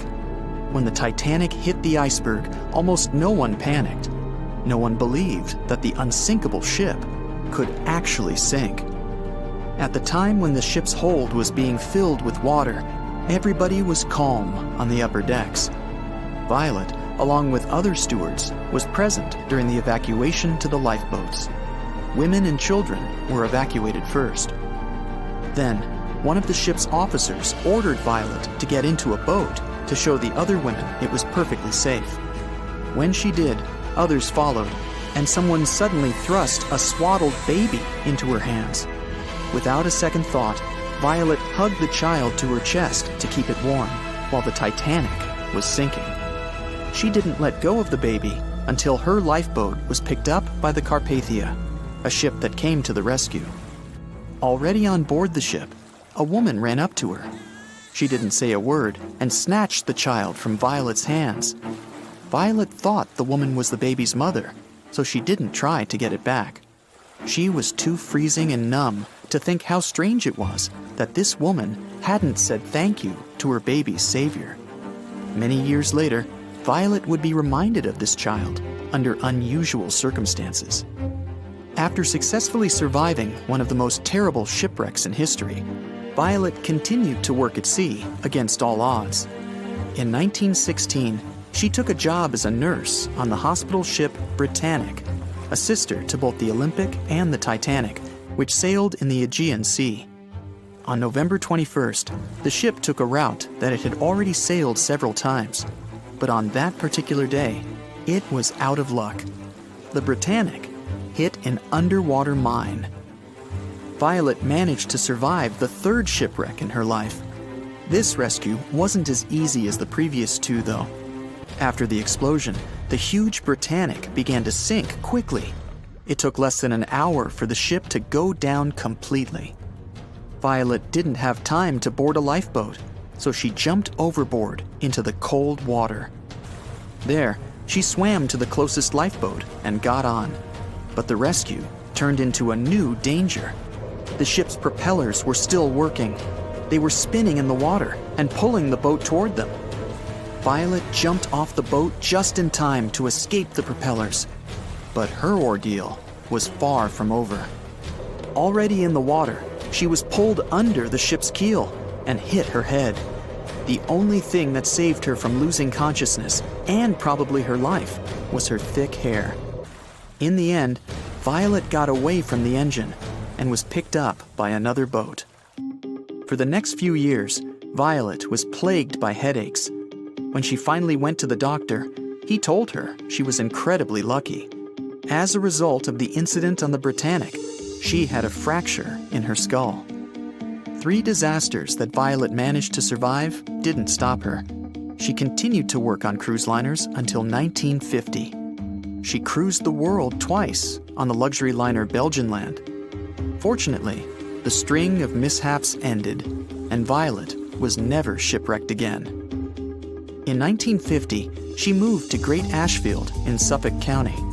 She'd worked at sea for almost 42 years. Content with her career, she settled in a large cottage built in the 16th century. But a year into her retirement, she received a strange phone call. It was late at night. Violet was asleep when the phone rang. She picked up the phone. There was a woman's voice on the other end. The lady didn't introduce herself and asked right away, "Excuse me, was it you who saved a baby on the Titanic?" Violet answered, "Yes." "It was me," the strange woman said. She laughed and hung up. Violet told her friend about this strange call. He assumed that some kids were playing a joke on her. But Violet had never told anyone about the baby before that call. According to the old records, the only child who was on the boat with Violet was a boy. But those same records also said the boy had been saved by another passenger. It's still unknown who the baby that Violet rescued was. And so, for surviving 3 different wrecks on 3 different ships, she was aptly dubbed Miss Unsinkable. Cats have long since been mascots bringing good luck to ships. Sailors brought their furry friends on board to up their chances of sailing safely across unpredictable waters. But this story is about the first cat ever to bring good luck to an airship. In August of 1910, Walter Wellman, an American traveler, aeronaut, and journalist, decided to take an air trip across the Atlantic, something not yet achieved by anyone. Unfortunately, he had to delay his journey until October for the airship, dubbed America, to be fully ready. And thus, Wellman and his 5-man crew got on board the craft on October 15th in Atlantic City, New Jersey. Just before leaving the hangar, though, one of the crew members noticed a stray cat dozing off in the corner. With a mischievous grin, the man swooped upon the tabby and took it in his arms before the animal could protest, which it did, loudly. When the crew got on board, the cat was left in the lifeboat dangling under the main cabin of the ship. At first, the animal didn't understand what was going on and stayed still in the corner, scared and confused. But then the craft took to the air, and Kiddo, so named unanimously by the crew, let everyone know what he thought about his unwilling adventure.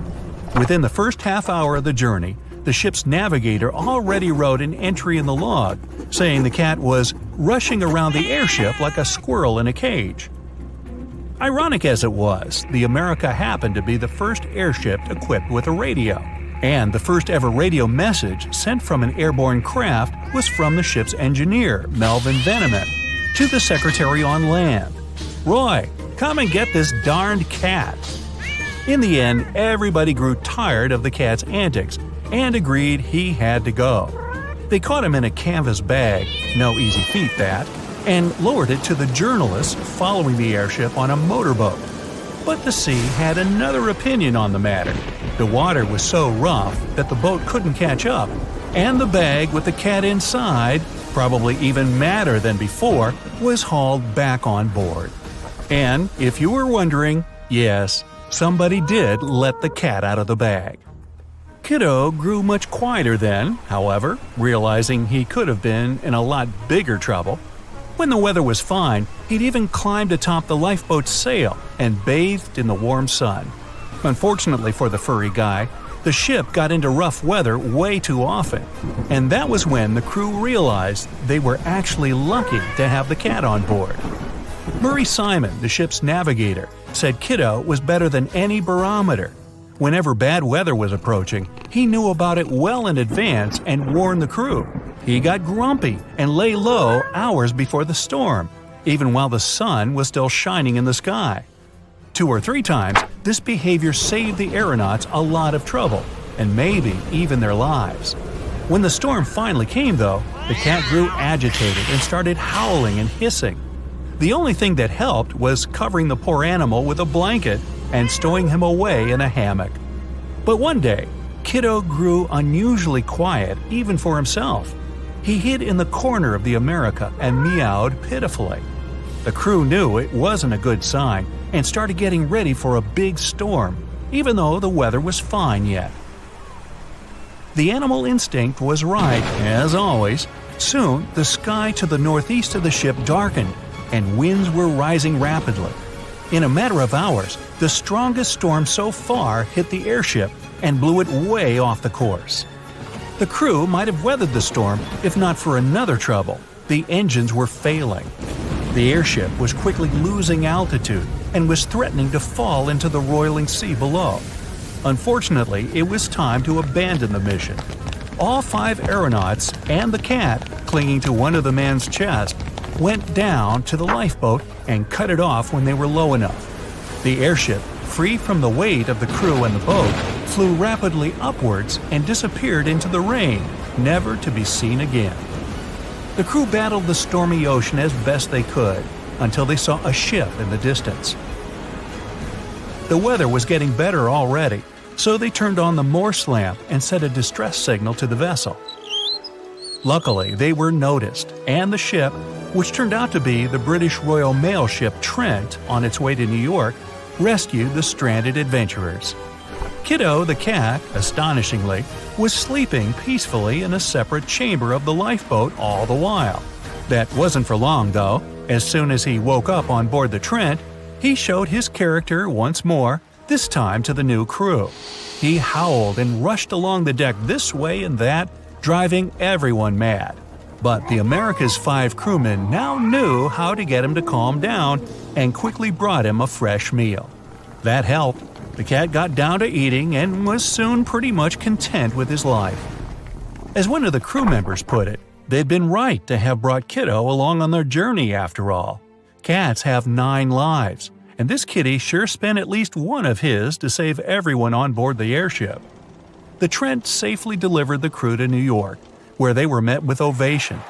Despite not crossing the Atlantic, the America still set the record as the longest traveling airship, paving the way for future adventurers. And the heroic cat received his fair share of glory too. For a while, he was displayed at the largest department store in New York, resting on a soft cushion inside a gilded cage. Postcards were printed with him lying like a royalty there.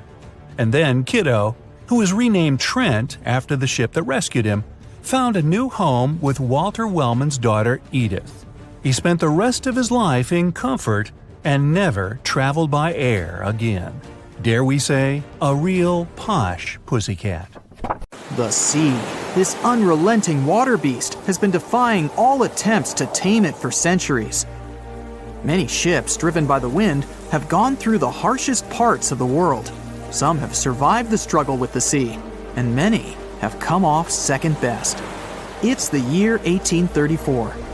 A ship called the Pilgrim is setting a course to sail from California to Boston. The journey will venture around South America and then past Cape Horn of Chile. Richard signs up as a merchant seaman aboard the Pilgrim. This is his first voyage at sea. The crew tells Richard stories of the Drake Passage off Cape Horn, a route that's legendary for its dangers. Countless ships and sailors have disappeared in those waters. Since Cape Horn's discovery in 1526, it's quickly become known to all those that have sailed around it as the ultimate test of any mariner's skill and of any ship's strength. Those that have survived the journey call Cape Horn a sailor's nightmare. Jack the helmsman, a salty veteran, steers the ship towards this most dangerous of all routes. Jack has been aboard the Pilgrim since it was first commissioned in 1825. He's passed by the Horn many times, each time learning a different lesson from the tests provided by the sea.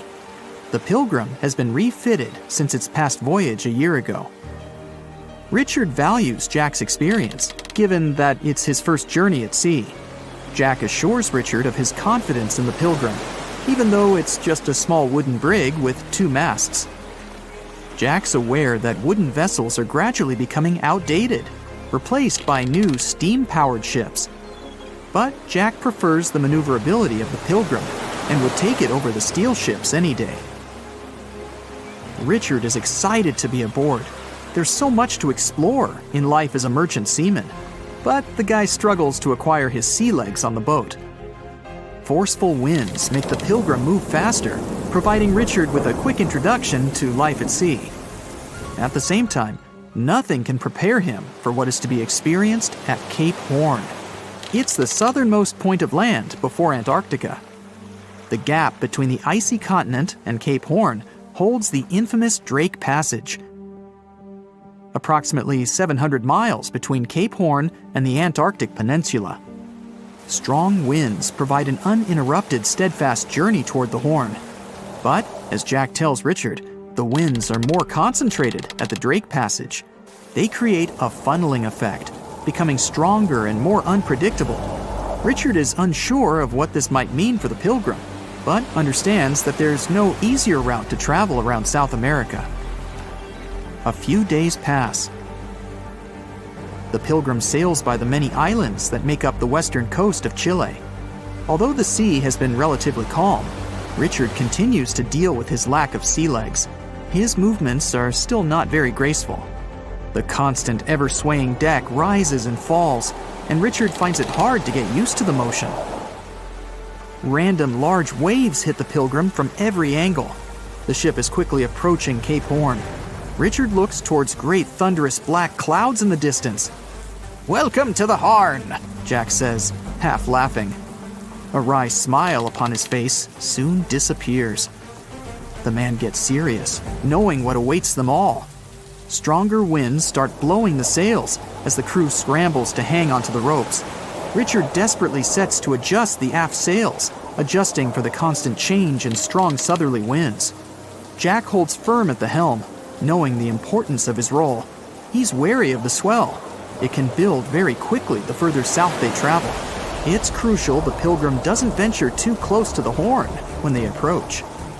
The great darkness that was in the distance is now all around them, filling the sky in every direction. Blackened clouds throw rain and hail down at the crew as they try to resist the enraged weather. Jack is directed by the captain at the helm, changing the direction of the vessel. The temperature has dropped significantly.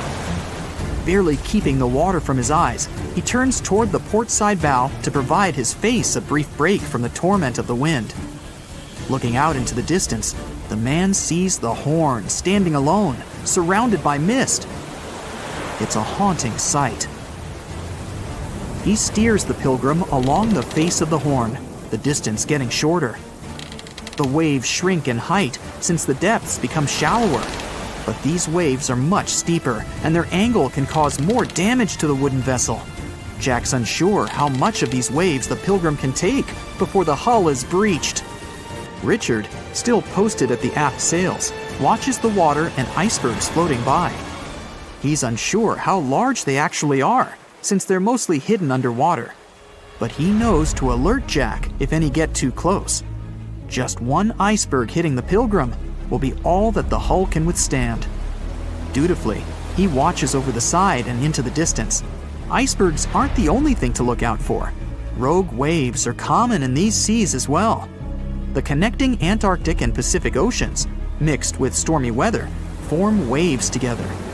This creates much larger rogue waves. Such waves have been known to reach up to 100 feet tall. They can destroy most vessels in their path. It'll surely be the end of the Pilgrim if it comes across a rogue wave.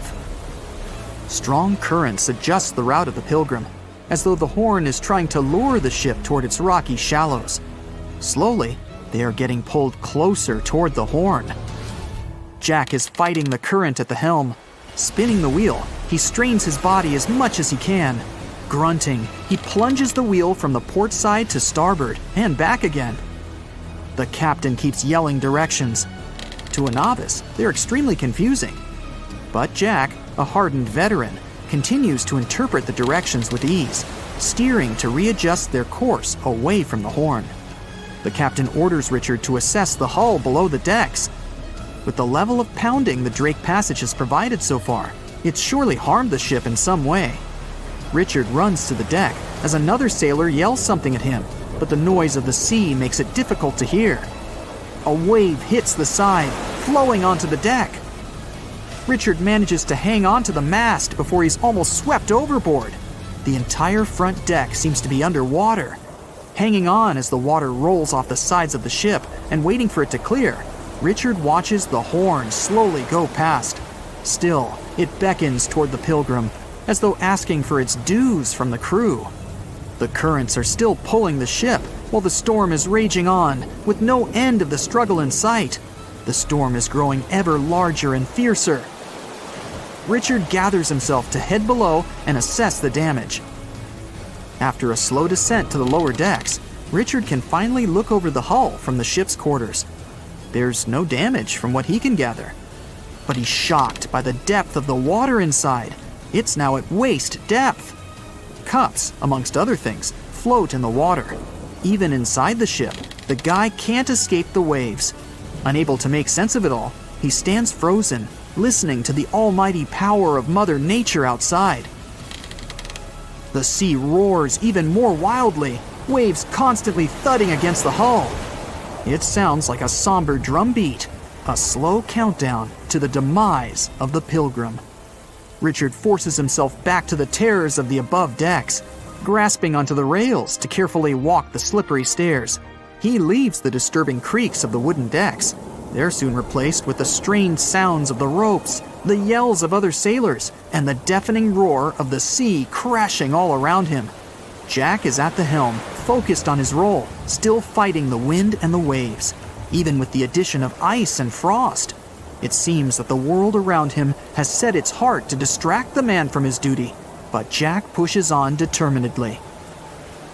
For 9 days, the Pilgrim fights the constant changes in stormy weather, facing all kinds of obstacles, but the ship manages to make it through. As they leave the storm behind, the crew sets their course north for their final destination. The sight of the sun peeking through the dark clouds is the most relieving thing Richard has ever experienced. Unfortunately, Richard lost his rations at some stage during the storm. At sea, if your rations are lost, it's your own bad luck. Luckily, Jack is kind enough to share some of his. Giant container ships are responsible for much of the global trade. Thanks to them, you receive your orders from overseas, sooner or later. But they do have a problem just like any mechanical vessel. They tend to break down. That's where these little bad boys come in. Tugboats are meant to help any stranded vessel that either lost power or sustained any technical or physical damage. Besides being salvage vessels, tugboats also help guide ships when they dock. Since these ships are massive, underline, they require little tugboats to survey the surroundings and help them navigate to dock properly. They also serve as firefighting boats in case a fire breaks loose in the ship. Many of these cargo ships already have a system to stop fires, but tugboats provide extra help in case the fire gets out of control. Many cargo ships pass through below-zero regions like the Arctic and face plenty of obstacles, or icicles. Tugboats to the rescue again. They can make the first move by breaking the ice so that the vehicle can pass through without damaging itself or delaying its course. They also help large ships move through narrow areas. On March 23, 2021, the Ever Given, one of the largest container ships in the world, got stuck in the Suez Canal for 6 days. It froze global shipping of almost $10 billion of trade in a day.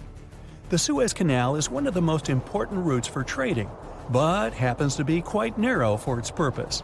To put that into perspective, it's like the Empire State Building getting lodged in the middle of a busy freeway.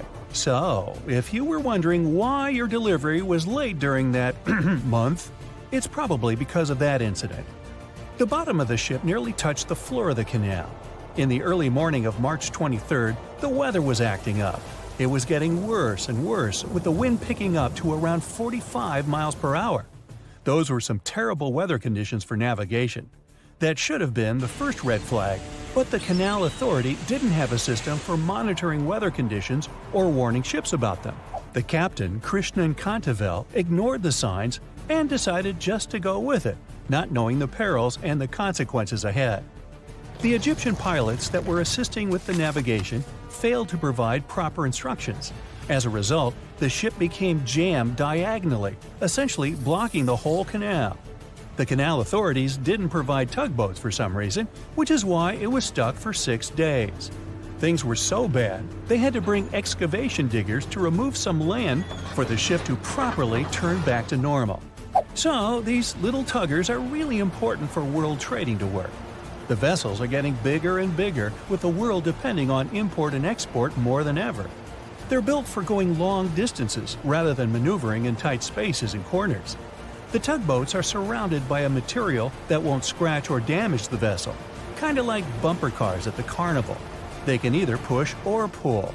But one thing's for sure, more than one is needed to help a ship get back on its aquatic feet.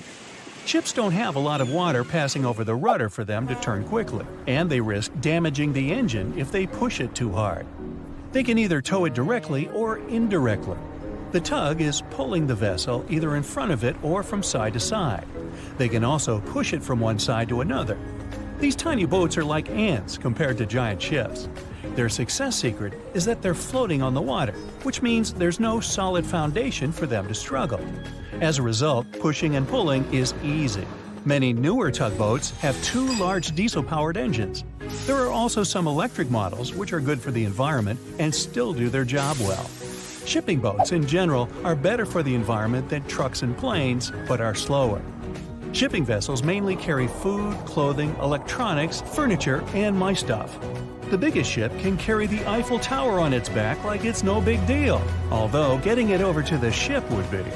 They're 1,000 times more powerful than a regular car. If all the containers in the world were arranged in a pile, it would cover half the planet. If you ever walked on a beach in the 90s and saw what appeared to be a rubber ducky, you weren't dreaming. In 1992, a shipping crate holding 28,000 rubber ducks was lost at sea while journeying from Hong Kong to the U.S.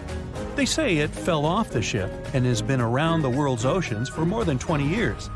What seemed like a horrible accident that would leave dire consequences for the world's marine ecosystem proved to also be helpful for us to learn and understand the world of plastic pollution and how the ocean currents work. These ducks seem to have had quite the journey when they broke free from their container life. Some reports showed they got washed up on the shores of Alaska, South America, Hawaii, Pacific Northwest, Scotland, Australia, and even froze in the Arctic.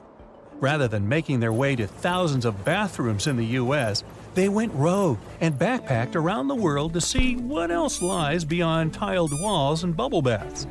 Many were collected and removed from the seas and oceans, while some are still out there. There are around 2,000 of these duckies circulating in the currents of the North Pacific Gyre. In case you were wondering, that's a place where the currents meet and whirl with one another between Japan, Alaska, Kodiak, and the Aleutian Islands. They've even created a website to track these ducks down with a contact form that lets people inform of one or many ducks they find across the world. But who knows? Maybe we'll never recover every single duck that was lost at sea at the time. This is just one incident out of many. Studies show that at least 2,000 to 10,000 shipping containers are lost at sea every year. Many containers that do slip off and fall into the sea don't always sink to the bottom. They're floaters. On the downside, they don't float high enough to become colorful islands that are easy to notice. They float like icebergs, with just the top of the container showing, which means that any passing ship or boat won't see it from above. If they pass through it, then significant damage can happen to the ship. They can't stay floating forever, so they end up sinking after many days of being suspended in the open water.